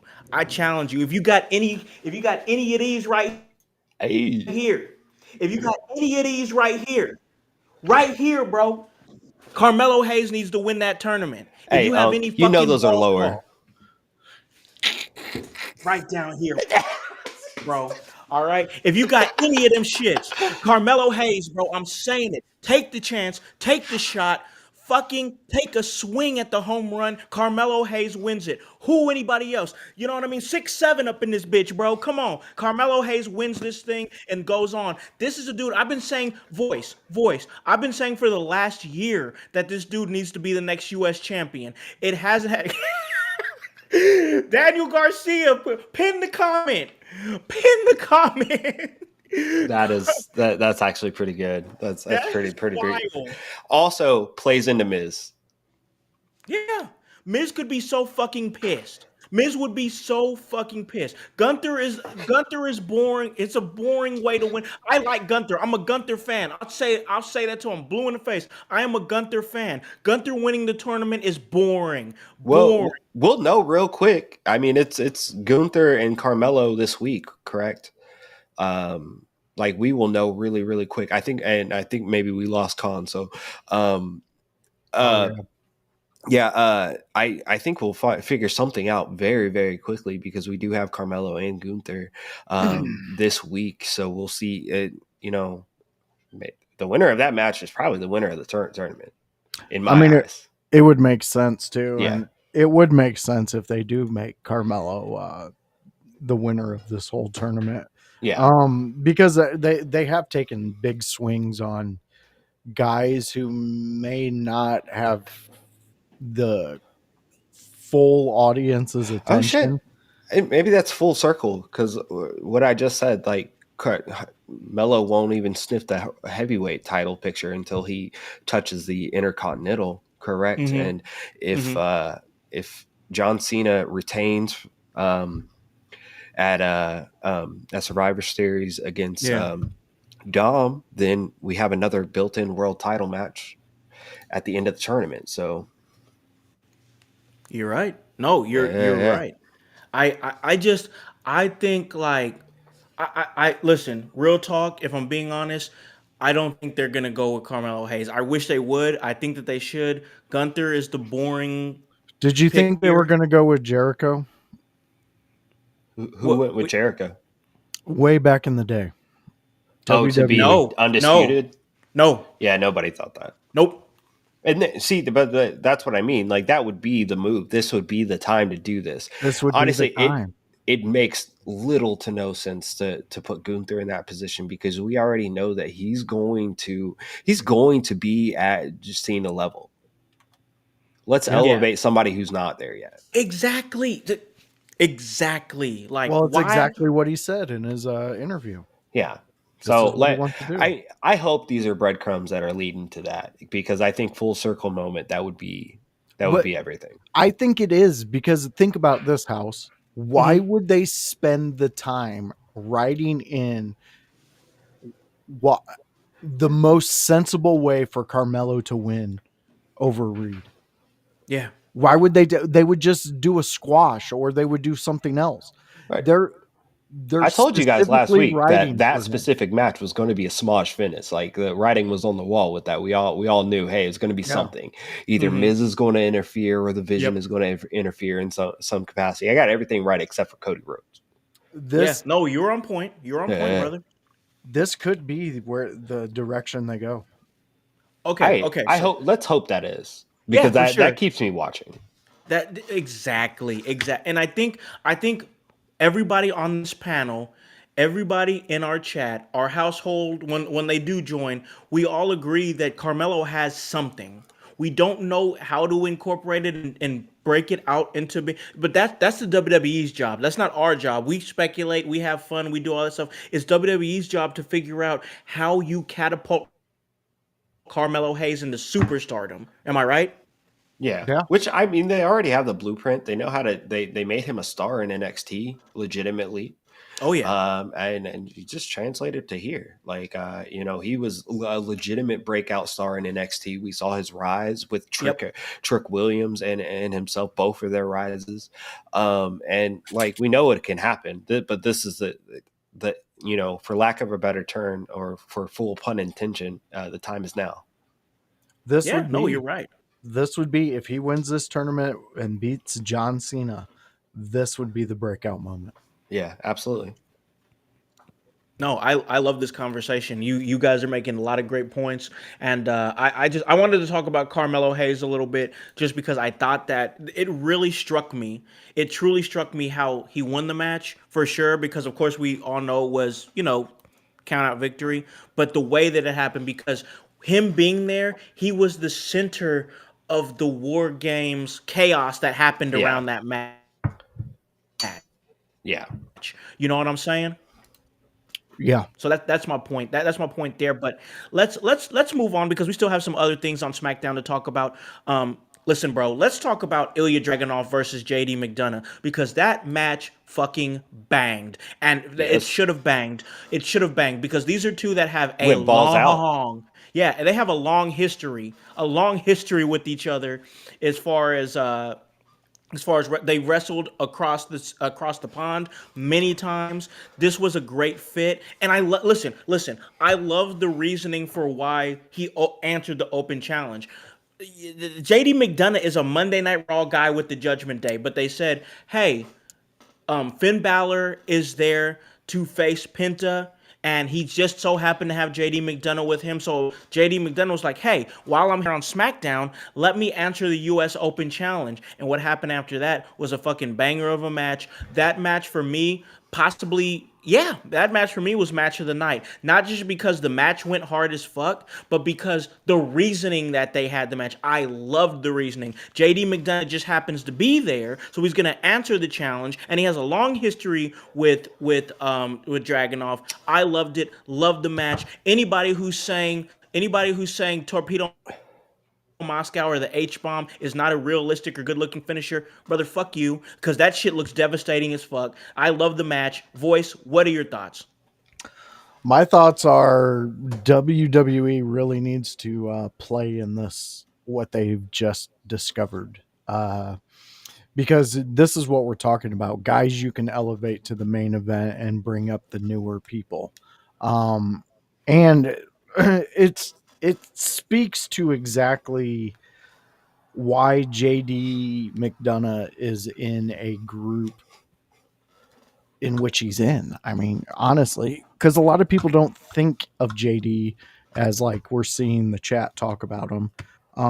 He's not somebody a lot of people talk about, but every match he has, the dude does incredible things. He gives us that energy of the past that we love, like a Guerrero or a Benoit or a Chavo or I love somebody that. like that. He's Love that. just so good, and he's so inventive when it comes to on the fly work in the ring, and tough as nails. Oh my God. I love these matches. These are hard hitting matches. These are up there with a hardcore match Yeah. for me. So I really think WWE needs to capitalize on this, especially if you're planning for the fucking future. in which Yeah. you should fucking be every moment of the day in a wrestling promotion. Absolutely. 100%. Every day that you're not planning for the future, if you're running a wrestling promotion, you're fucking up. You're doing yourself a disservice because these guys put their body on the line, voice and hype. You guys know this. They put their Mhm. body on the line. Their next match could be their last match. We don't know. They don't know. But you got to be planning for the future. You always have to be planning for the future. Shocker. Josh loves hard hitting matches. Shocker. I do too. I'm with voice on this for sure. I love hard hitting matches, but listen, you got to be planning for the future, bro, because if you don't, you're doing yourself and your promotion a disservice. Very true. Just my thoughts on it. I love the U.S. title. I love the U.S. title open tournament or the open challenge that they're having. I enjoy it. But listen, let's talk about this women's War Games match. That'll be the last thing we talk about before we give our predictions. I gotta say this because I I am a big advocate for, in my opinion, I think this possibly needs to be the last year we do War Games at Survivor Series. I just Please do. I just do. give it its own I thing. think this needs to be the last year. Like, God, here's, I think, did we talk about this last week, y'all? I think we talked we about the hit on idea it. of bringing back the 5-on-5 Survivor Series tournament, and then whoever is the sole survivor might either get a WWE title match at Royal Rumble, or even better, lock themselves into a number 30 spot at the Royal Rumble if you're the Yes. sole survivor. I like that one. I like that one. So, but they're running out of material for the War Games match, dude. They're running out of material. Okay, I'm okay with the fact they're like, listen, the backstage produced segment between Charlotte Flair and Rhea Ripley. I didn't hate it. I didn't hate it at all. I liked it, but we're starting to run dry, dude. We're starting to run dry on stories to get us to War Games. AJ Lee, final member of the Babyface team. Becky Lynch, the final member of the heel women's team. I like how it's all. I'm not gonna lie. I like how it's all tied together without it being faction warfare. Especially since we keep dick teasing the Wyatts being a part of anything. I'm tired of the Wyatts. I'm over it. I've tried to give it a chance. They're holding the tag team championships hostage for whatever reason. They're not involved in the 5-on-5 Survivor They're in the background. Series style War Games match that's going to happen. What is it? They're in the background. They're way in the background of They don't even need things. to be there. They don't even need to be there. I'm over it, dude. They're Right they're at this for point, they're for people to screenshot stills of say, hey, there's the Wyatts. so over it, dude. The Wyatts could be wrestling in my backyard and I wouldn't even know in the shades. I'm over it, dude. I'm over it. And here's the thing. Here's the thing. They're not involved in the 5-on-5 Survivor Series style War Games match. They're not involved in War Games. What are we doing? What are we even doing? We're throwing together teams to go up against the MFTs. I'm over it. Let the War Games, we got to shelf it for a little bit, dude. Just like we did Hell in a Cell when they were doing the yearly Hell in a Cell PLEs, we got to shelf it. I'm over it. Love War Games, love the match. And here's the thing. Hot take from me, I don't think that Survivor Series War Games is going to be better than the Blood and Guts matches. I don't. Well, okay. That is your hot take. My hot take is that WWE will not be getting rid of the War Games matches anytime soon, especially with Blood and Guts being a thing. Now, if you want to improve on the idea of War Games, maybe we spice it up and Okay. we have something that is non-bloodline related Okay. for once, and we do a traditional 5-on-5 Survivor Series match inside the War Games structure. Okay. You keep going. Keep going. I think we do that. Last man, the sole survivor left world heavyweight or automatic world heavyweight championship shot of his choosing. They're choosing. I think I like the War Games match a little bit more if it wasn't, well, the match doesn't start till everybody enters the ring. Like, Yeah, I don't no, want that. let it be elimination. Let it be Yeah, elimination. yeah, I want that. I want 5-on-5 from the start. Keep it in the cage, and you eliminations. Once you're eliminated, Okay. you exit the You're gone, you cage. get out, you're Yeah, done. yeah. There is no stipulation for advantage. There is no none of that. The only advantage you Okay. get is if you pin two people real quick from the other team, and you have Okay. 5-on-3 advantage. Okay. Okay, boys, jump in this. Where are you at, brother? Jump in. I'm there. I'm tired of this being taking up a traditional Survivor Series. But again, reports are that TK does not want to stick around with the old formats for I'm sure they won't. pay-per-views. They're going to switch things They're up, going to and switch things up, and who's to know what we're going to have? We could have a some type of. I mean, honestly, Survivor Series could be gone, and War Games is what we get. I think we're going to go away from a lot of these themed pay-per-views as well. Yeah, I You would know, say besides, Mania is sticking. yeah, Mania is pretty safe, but like Hell in a SummerSlam, Cell, I think Rumble's safe. I think yeah, Rumble's safe. Rumble Rumble is would be. safe. That's a traditional. Um, like like Survivor Series really hasn't been one of the real big four. Well, No. let me take To that back. us, it has. The last couple years has been a real big four, but prior to that, it was kind of missable. Yep. Um, Yep. but that's why I said if you're not fucking with the bloodline, and if that's not your hot story, apparently you can't work it right. We got to get away from the bloodline altogether. Like, it's got to stop. Like, Stop it forever, dude, 4 years is enough. forever. 4 years is enough. Forever. Dude, are you gonna keep having Jey Uso stumbling all over his promos and getting breathy in the ring, and then his brother riding on his coattails? Come on, man. We'll see on, what man. happens. We'll see. We're not giving our predictions for this yet, but we'll see what happens. Gotcha. Okay. So you just segued us right into our last segment of the show for sure. So great job on that. Let's jump That's right what I'm into here these for, baby. predictions. Hey, that's what you're here for, and we're happy to have you, man. Always great to have our boy back. But let's jump right into the last segment of the show, the 2025 WWE Survivor Series War Games. We're gonna get into the matches. We're going to save the War Games matches for last. Let's jump right into the undercard of these matches, and we're gonna start with the Women's World Championship. Stephanie Vaquer versus Nikki Bella for the Women's World Championship. I'll start this one out, then I'll go across the room with my brothers over here. Listen, Nikki Bella, I don't think it's any sort of secret how I feel about Nikki Bella. If you listen to this show, you know I do not like her. I think she's awful. I think she's terrible.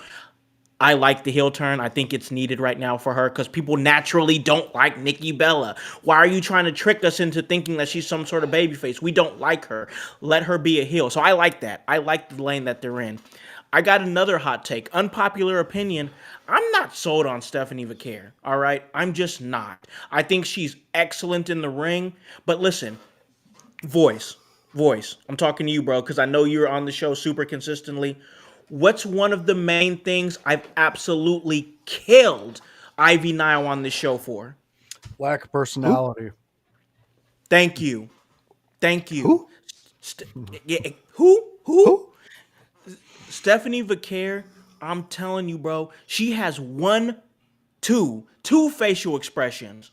Serious looking and like that little half smile she does, like that little half. She has no emotion. You leave Booker None. T's girl alone, all right? No, I'm not going to leave her alone. No emotion. I'm gonna call Houston, Texas, and call the five-time champion, and he gonna come say something to you. Well, he needs to tell his girl to go to an acting class because she has no emotion whatsoever. Bell to bell, she's excellent. but she has no emotion, and I'm not gonna pretend like, oh well, everybody else loves Stephanie Vaquer because she's a great wrestler. Bro, she could not listen, she could not sell me shit, bro. She couldn't sell me shit. She comes down and she's like, oh look, I'm the champ. She puts the one finger in the air. Bro, if it wasn't for the fucking demon's kiss, the fact that she's an excellent wrestler, and the fact that she comes out with the fucking badass theme song, I wouldn't fucking care, dude. No emotion. You got catapulted into the champion. I'm gonna give her a pass because no one in her house, uh, no one in her house's first language is English. That's okay. That's okay. But you know whose first language isn't English? Penta. And that dude gives me emotion through a damn mask. Come on, dude. Come on, dude. Through a Voice got what I was fucking saying. mask. Voice got what Through I was a saying. mask. She has no emotion at all. I think at the end of the day, Stephanie Vaquer is going to retain this title, but I don't like what she gives me in the ring. Listen, this is a storyline business. This is a moment-making business. I cannot stand the fact that she has no emotion on her face. Voice, come on, jump in, man. Oh man, dude, I am just glad you finally made it to my side. I've been saying this about her forever. I think they put the title on her too quickly because we have not gotten used to her. And it's funny, her two faces. One of the faces you're talking about exactly is the promo picture WWE used for this match. And it's not the smirk or anything like that. It's that. Yeah. Anyways, this is the first time in my wrestling lifetime that I want a Bella to win. I want a Bella to win. Dude, oh my God.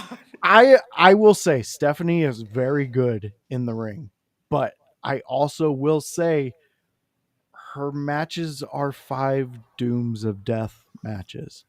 It's like she's gonna do these set of moves. That's the match. Is there going to be any personality? No. And like you said, Penta completely destroys with personality through a mask, through paint, through all of this stuff.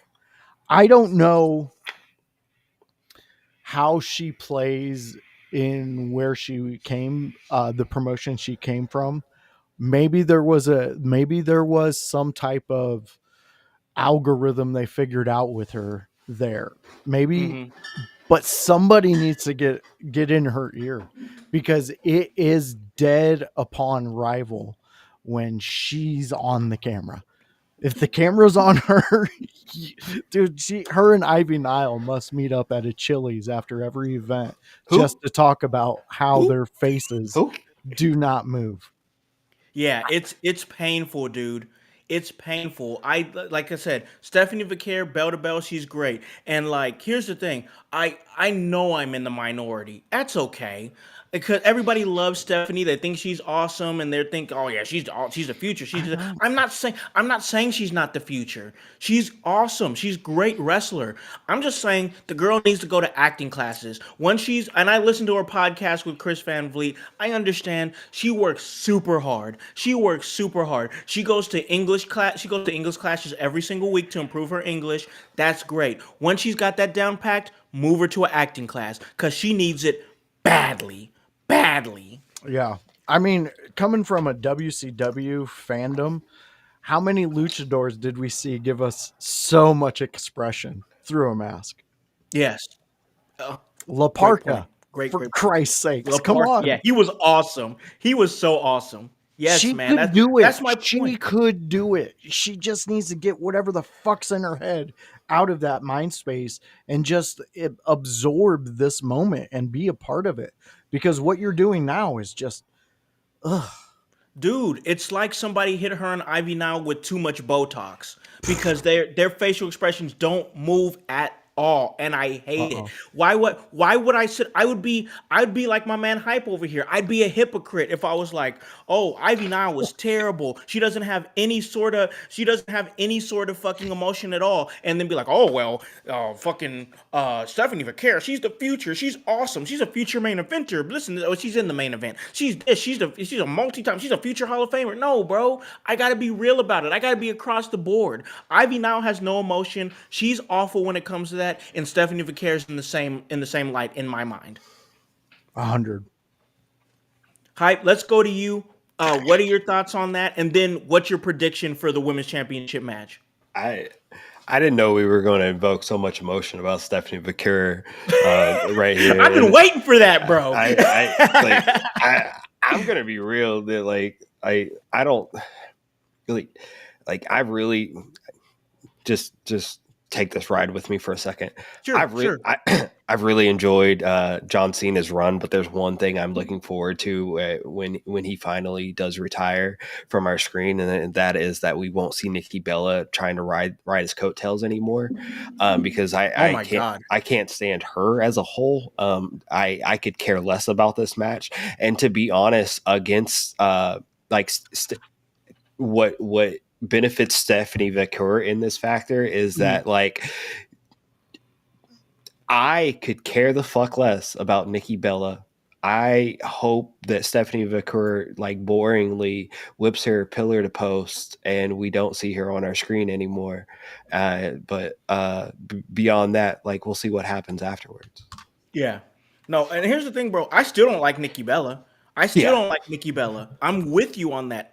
Once again, my official prediction is Stephanie Vaquer retains. But I've been waiting to get that out. I've been thinking it for a while. Stephanie just has no emotion on her face, and I absolutely can't stand it at all. So that's just my thoughts on it. That's my mindset. But let's go ahead and move on because we have an Intercontinental Championship match. John Cena, who's completed the loop, Grand Slam champion, he's going to go up against one of WWE's brightest stars in Dirty Dominic Mysterio.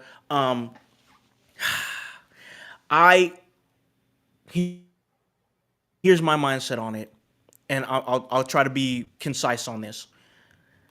I don't think that the last match between John Cena and whoever wins the last Time Is Now tournament, I don't think that the Intercontinental Championship needs to be involved. I truly don't. I think that the prize is putting John Cena's shoulders on the mat and putting him down, taking him out back like Old Yeller and putting that one bullet hole in the back of his head and say, hey, you're done. This is it. That's the prize. And for me to say that is for me to say this. I don't know how, but Dominic Mysterio is going to beat John Cena and regain the IC championship. And that's what I think is going to happen. Once again, don't know how, but that's what I think is going to happen. Dirty Dominic Mysterio, one of WWE's brightest stars. Once he bulks up and gets a little muscle on him, that's a future WWE champion right there. But I think he's going to get that IC title once again. Voice, what do you think? Dirty Dom. He's going to take it. And here, I'm going to piggyback on our earlier conversation with Carmelo. Dirty Dom's going to win this, have the IC title. Carmelo's going to beat Cena in the tournament, and he's going to challenge Dom. Okay. That's a match I want to see. And that's 200% the match I want to see. And I think that's how we get Melo his IC title. Okay. Between him and Dom. And I think it would be great story writing. Love what you're saying, Voice. Hype, jump in on this, my brother. Look, it seems pretty cut and dry. I have enjoyed Dom's IC title run, but I think it makes more sense for John Cena to kind of continue this ride into his last ride and take that Intercontinental title into Saturday night's main event against the winner of the last Time Is Now tournament. It just makes the most sense. It absolutely does. And that's not to say that Dom doesn't deserve a win over Cena. And that's not to say that Dominic does not technically win over John Cena in some capacity. But maybe Dom takes this win by DQ. And then that is how we get a potential Melo versus Dominic IC title match. Hey, it seems like we're all. I was going to say, it seems like we're all in favor that eventually we need to see Dom versus Carmelo Hayes for the IC title. Be so good. And I don't hate it at all. I love it. I Love know it. I know we're speculating in things right now, but I have literal breaking news. Oh, Oh what do we shit. got? Come on, let's go. Okay. Let's go. Can I get a drum roll or some sort of Hold on. Give me What do we got? 1 Hold on. second. yeah. Just wait, hype, wait, because I think he's got it. I think he's got it. All Hold on. right. Ready?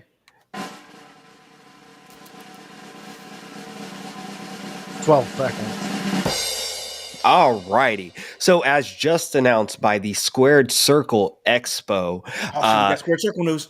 the Headbangers are going to be appearing at the Squared Circle Expo Oh, March shit! 27th, March 28th, Oh, shit! 2026 in Indianapolis. So, I right. fucking love the Headbangers. Yeah, hell yeah. I knew you guys would love that. Love that. Absolutely great news. That's big, right? That'll be Oh fun. my god. Breaking Yeah. from hype here on In Your House. That's so fucking dope. The fucking Headbangers, dude. I love those guys. They were awesome in the Attitude Era. Fuck yeah. So big news. Big news. Very excited for us for that Squared Circle Expo. Gonna have some fun. Oh Yeah. my god. It's going to be such a former NWA and former WWE World Tag Team Champions. The Headbangers going to be there. That's so fucking. Oh my god, that is great. That breaking news hype here did it on the show. That is awesome. Absolutely love it. Hell yeah, I love the Headbangers. They had some great matches with ICP back in the day as well. Yeah. In the Attitude Era. So like that's gonna be fucking cool. That would be awesome if we had ICP involved in this too. But let's stay with the Headbangers because that's fucking awesome. That would be amazing. That's going to be amazing. I hope we can get a chance to get a few minutes with them because, guys, we are going to be having live shows. In Your House will be having live shows there at the Squared Circle Expo. We got electricity already. We're going to have Hype coming in, doing his awesome production stuff. Hype was huge at that fucking House of Heat show where we got a chance to speak to so many different talent like Dillinger, like Sandman, like Bill Alfonso. So we're going to have Hype there really backing us up on the production. Voice did a great job of asking all the questions. I am so excited for what we're going to be doing at the Square Circle Expo, and the Headbangers are going to be involved in it. So hopefully In Your House can get some exclusive words from the former WWF Tag Team Champions. But we got to keep going here because we have 2 more matches to talk about before we ride off into the sunset. Call this an awesome episode with my brothers over here. Love these guys. We're going to start with the women's War Games match. Rhea Ripley, Io Sky, Alexa Bliss, Charlotte Flair, and AJ Lee going up against Nia Jax, Lash Legend, the Kabuki Warriors, and Becky Lynch. So here's my thoughts on it, and I'm going to keep it simple. I don't think AJ Lee's going to come into her second match with the company and take a loss. I just don't. I think that the baby faces go up in this one. I think that you have Nia Jax, who has been kind of middling right now with the company. Like, there's not saying she's doing bad. For Lash Legend, the victory for Lash Legend is the fact that she's there. Period. The fact that she's there is the victory. So that's great for her. The Kabuki Warriors just won the women's tag team championships. So they're not hurting for anything if they lose this match. And Becky Lynch, she's just going to be there to do business because Becky Lynch does business. So in my mind, logically, the baby faces go over in this one, but I'm going to give it to Voice. What are your thoughts, bro? I think this is a women's heel year because they have a lot of momentum, and I think what we've seen is WWE is staying true to people who create their own momentum, and all 5 on the heel side have created their own momentum, especially Becky taking out AJ Lee at the announcing. I guess AJ's announcing that she's going to be in it. Then the Kabuki Warriors, the onslaught of terror that they have created for the past couple of weeks. It's been a pleasure. And you can't discredit Lash and Nia because they have also made impact in the last couple weeks. And I know where you're saying about Nia, not really. She's kind of middling, but I think she's creating a wave, and this is just the first part of that wave. And Lash is going to be a big momentum push in making this wave bigger. So that's where I'm going. I'm going a heel win here. And I think I want it done in some pretty graphic fashion. I hope. I truly hope. Because if I'm being completely and totally honest here, they've got a lot to live up to after that women's Exactly. blood and guts match. I'm just saying, dude. I am because that was incredible. That Yeah. was incredible. Hype. Where are you at, bro? Well, I think the writing's pretty much on the wall. We've seen all the promos. We've seen all the vignettes between Charlotte and Rhea. Like the Hmm. writing is on the wall. The Alexa Bliss is going to turn on everybody, right? Like that's what I see, Ooh. or Okay. somebody. Hold. What? Hold Well, on. All right. yeah. Okay. I like it. I like. Okay. Okay. Yeah. Yeah. I like that. Go ahead. I think that's where my mind is going, is that we definitely will see a turn. I'm if I put money on it, I would put money on Alexa Bliss. It's just something about this whole how everything I is could set see up it. between Charlotte and Rhea, Hmm. and the friends of what are they? Friends of convenience sort of Yes. factor. Maybe Charlotte finds new friends of convenience for because the old friend really meant we aren't friends. So I do see the heel faction going over in this women's world game or Okay. war games match. Yeah, no, I really like what you guys are saying. For just for the sake of somebody being different in there, I'm gonna stay with my babyface pick. But I don't hate what you guys are saying. I think it makes a lot of sense for sure. But let's get to this final match here. That is going to be the men's War Right. Games match. That is going to be CM Punk, Cody Rhodes, the Uso brothers, Jay and Jimmy, Roman Reigns going up against the Vision, Braun Breaker, Bronson Reed, Logan Paul, Drew McIntyre, and Brock Lesnar. So I'm this. I'm not sure about this one. This one's really got me jacked up. But I'm gonna say this: we pretty much saw the exact same War Games team last year take out Cody Rhodes and insert Sami Zayn. It was the exact same thing, um, and they won, and it was great. I think that Braun Breaker, Bronson Reed, Logan Paul, Drew McIntyre, Brock Lesnar. I mean, think about those first three names. Those first three names right there: Breaker, Reed, Logan, the future. The future. Those three names are the future without a doubt. And I think that they're cohesive right now. And once again, I think for the sake of mixing things up, because the exact same team last year, X Nate Cody put in Sammy, they won. I think Team Vision wins this one, and I think that I think that a lot of that is going to be a lot of Brock Lesnar destruction, and I'm ready for every last bit of it. I say Team Vision. Voice, what do you think?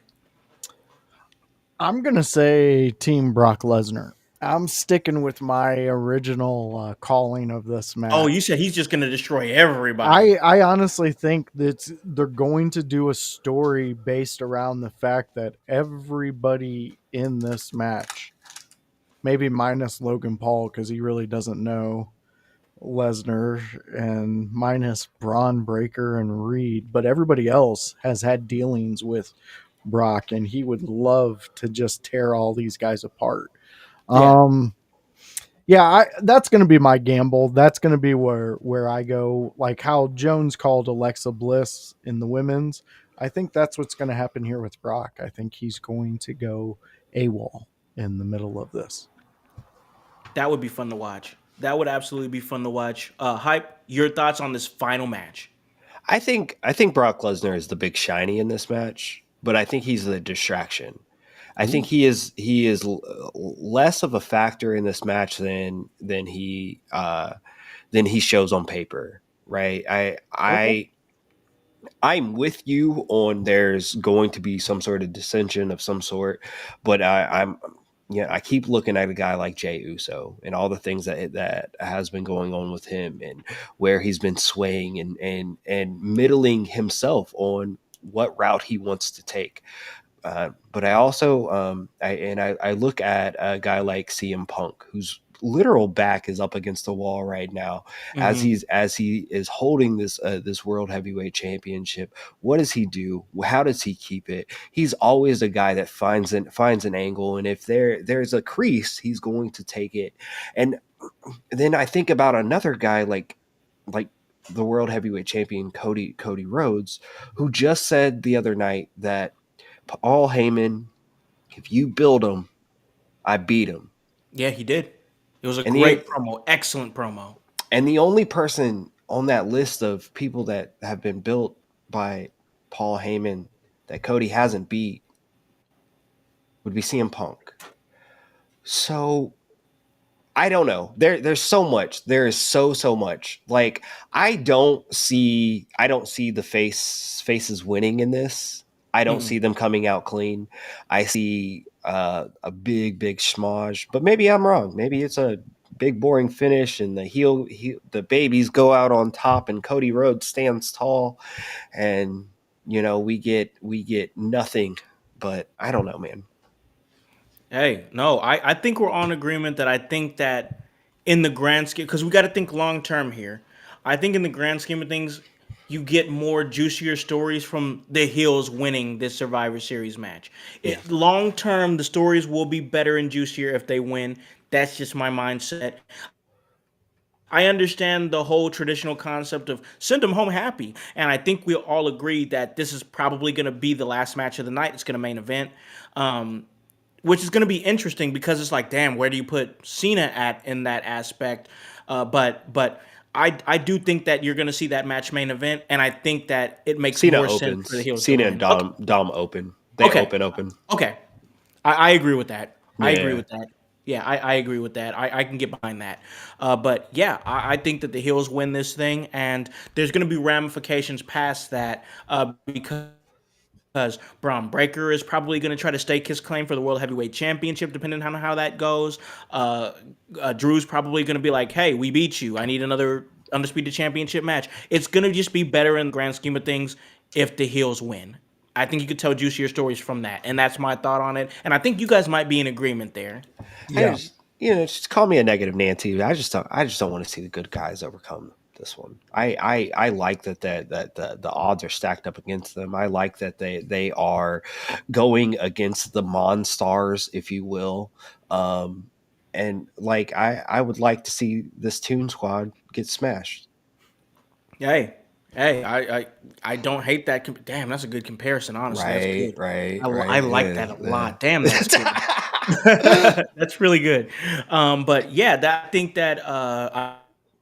I think that those are our predictions. We got them out there. And I think this was a really great episode. It was great to have my guys up on here on a Sunday after a great wrestling show I was involved in last night. Just keep this wrestling weekend going with my bros, and I absolutely love it. We're going to slide out of here. Call this a really great episode. But before we do that, Hey, real quick. yeah. Go ahead, boys. Another update. Squared Uh-oh. Circle Expo. Oh my God. Dropping? Let's go. Priscilla Kelly. No shit. No They're going fucking to shit. have her at the expo. As Dude, of a minute that's ago. awesome. I have so many questions for her. I bet a lot of people who are going to be podcasters are going to be like, "Can we talk to you?" Yeah, dude. Hell yeah. Yeah. Okay, I dig that. I love it that we're breaking this news on here. So You think yes, she signs Priscilla pearls? I wonder if she's gonna be signing tampons. Oh my goodness! You didn't have to take it there. I subtly got us there. But I like that you did. I like you threw the gasoline on the already fire. It just took That's my awesome. Woo. That is awesome. I love it. That is gonna be. That's gonna be such a damn great weekend. I'm so excited for it. But with that said, I'm gonna give it to my guys here. I have to extend the courtesy. Hype. I know you don't want nobody following you, nobody seeing what you're doing, but I always have to extend the courtesy. Is there anything that you want the household to know about what you're doing? And if not, that's cool too. Okay, here's the thing. I guess I'm kind of doing this podcasting thing a little bit more now.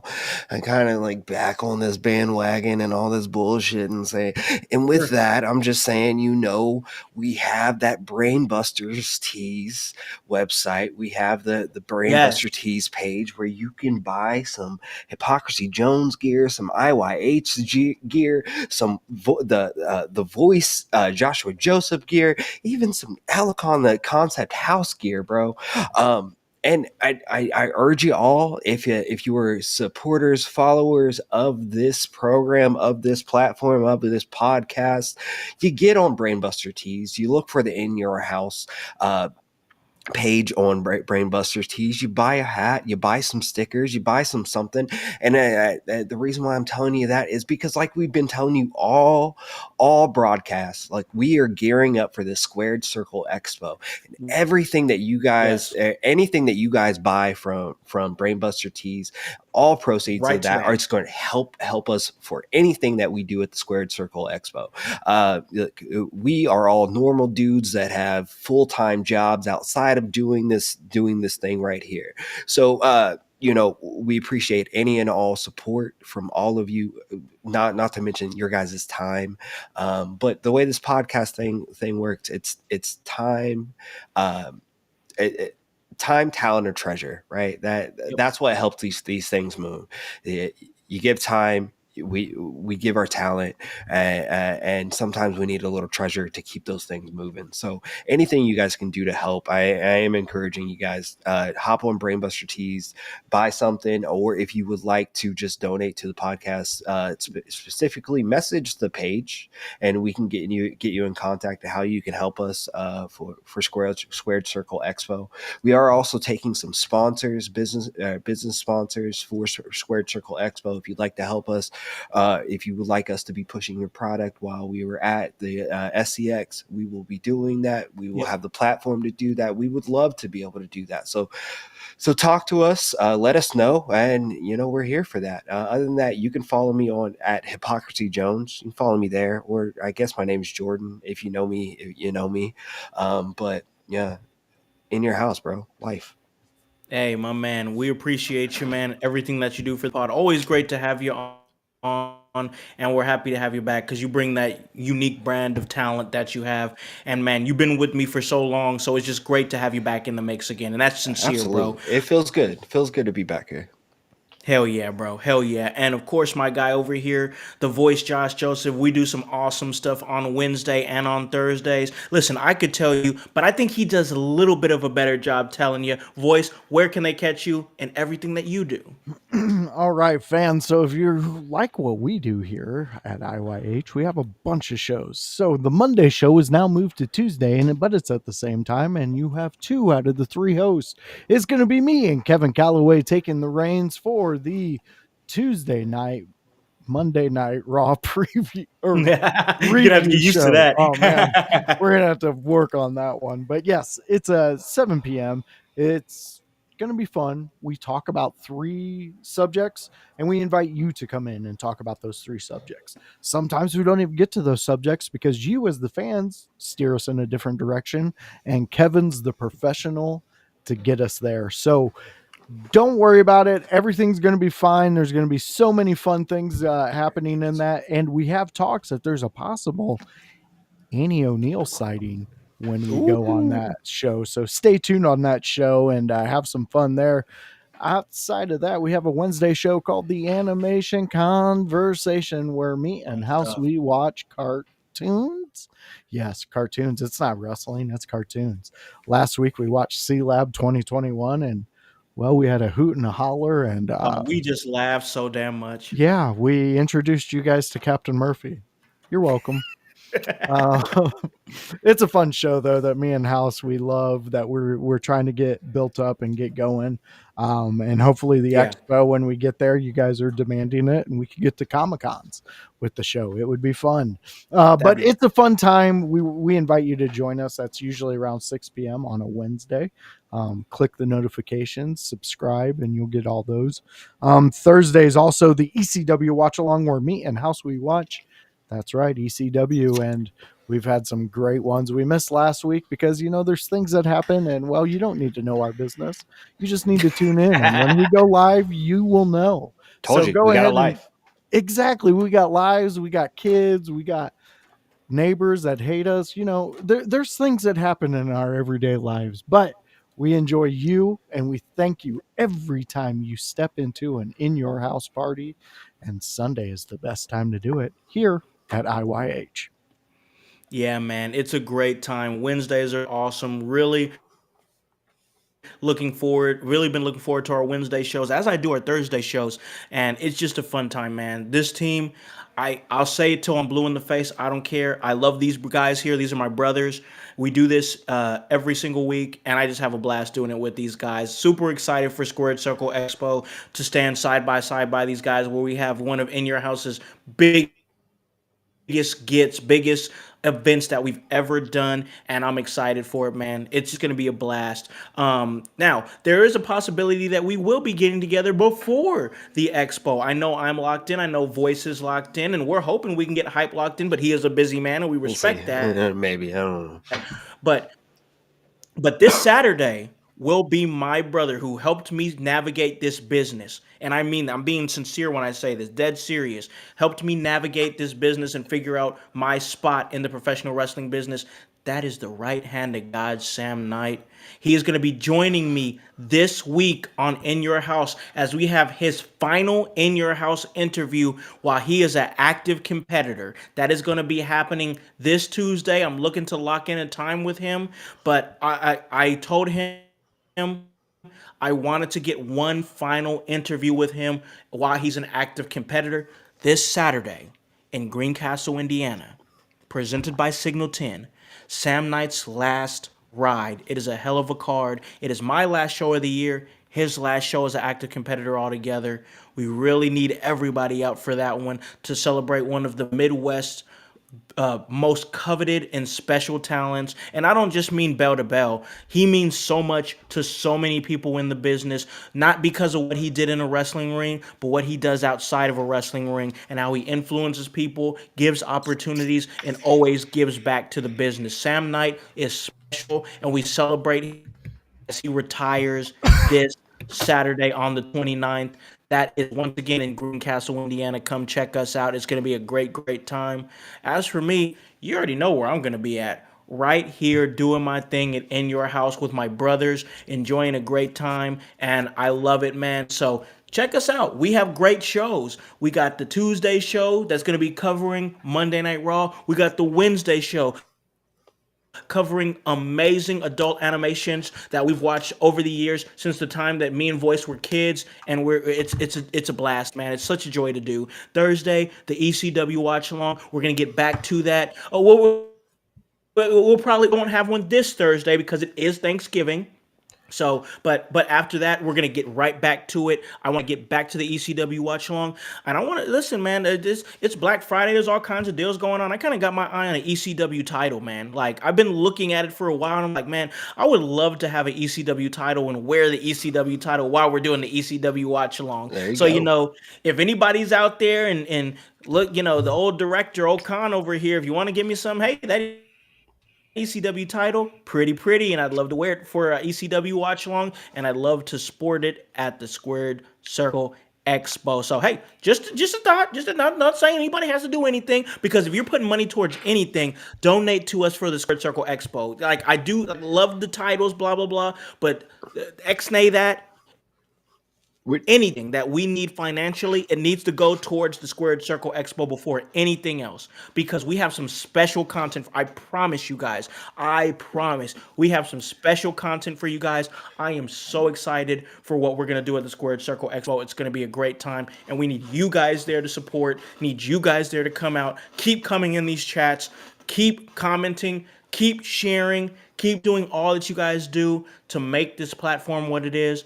I thank all of you guys. I thank my brothers here for giving their time, because these are busy men. They have families, they have kids, they have responsibilities, and they give me their time. I love these guys like my brothers, and man, it's just a great time, and it's all part of the work. And hey, that's HOWSC, and that W stands for work. So for Hypocrisy Jones, for the Voice, Josh Joseph, and the whole team here at In Your House, I'm all kind of Concept House here, remind you to tell a friend, to tell a friend, to tell a friend, to hop on this bandwagon. Get on or get gone, because the household is still going mighty strong. You guys have a great day and a great rest of your week. We'll see you guys Tuesday for the Raw review show. Peace. Yeah. In your house with O'Con. Hey, O'Con in your house. Hollywood in your house. Hypocrisy's head in the clouds. Curating all kind of loud. Wrestling in front of the crowds. Paragon's holding it down. Anybody can get it. Josh Joseph standing on his decisions. He is the voice. There is no choice. We is them boys in your house making wrestling noise. Moving fast just like cruiserweight action. In your house is the perfect distraction. Pumpers in your ears when you in traction. Get this work with some wrestling action. Smoke.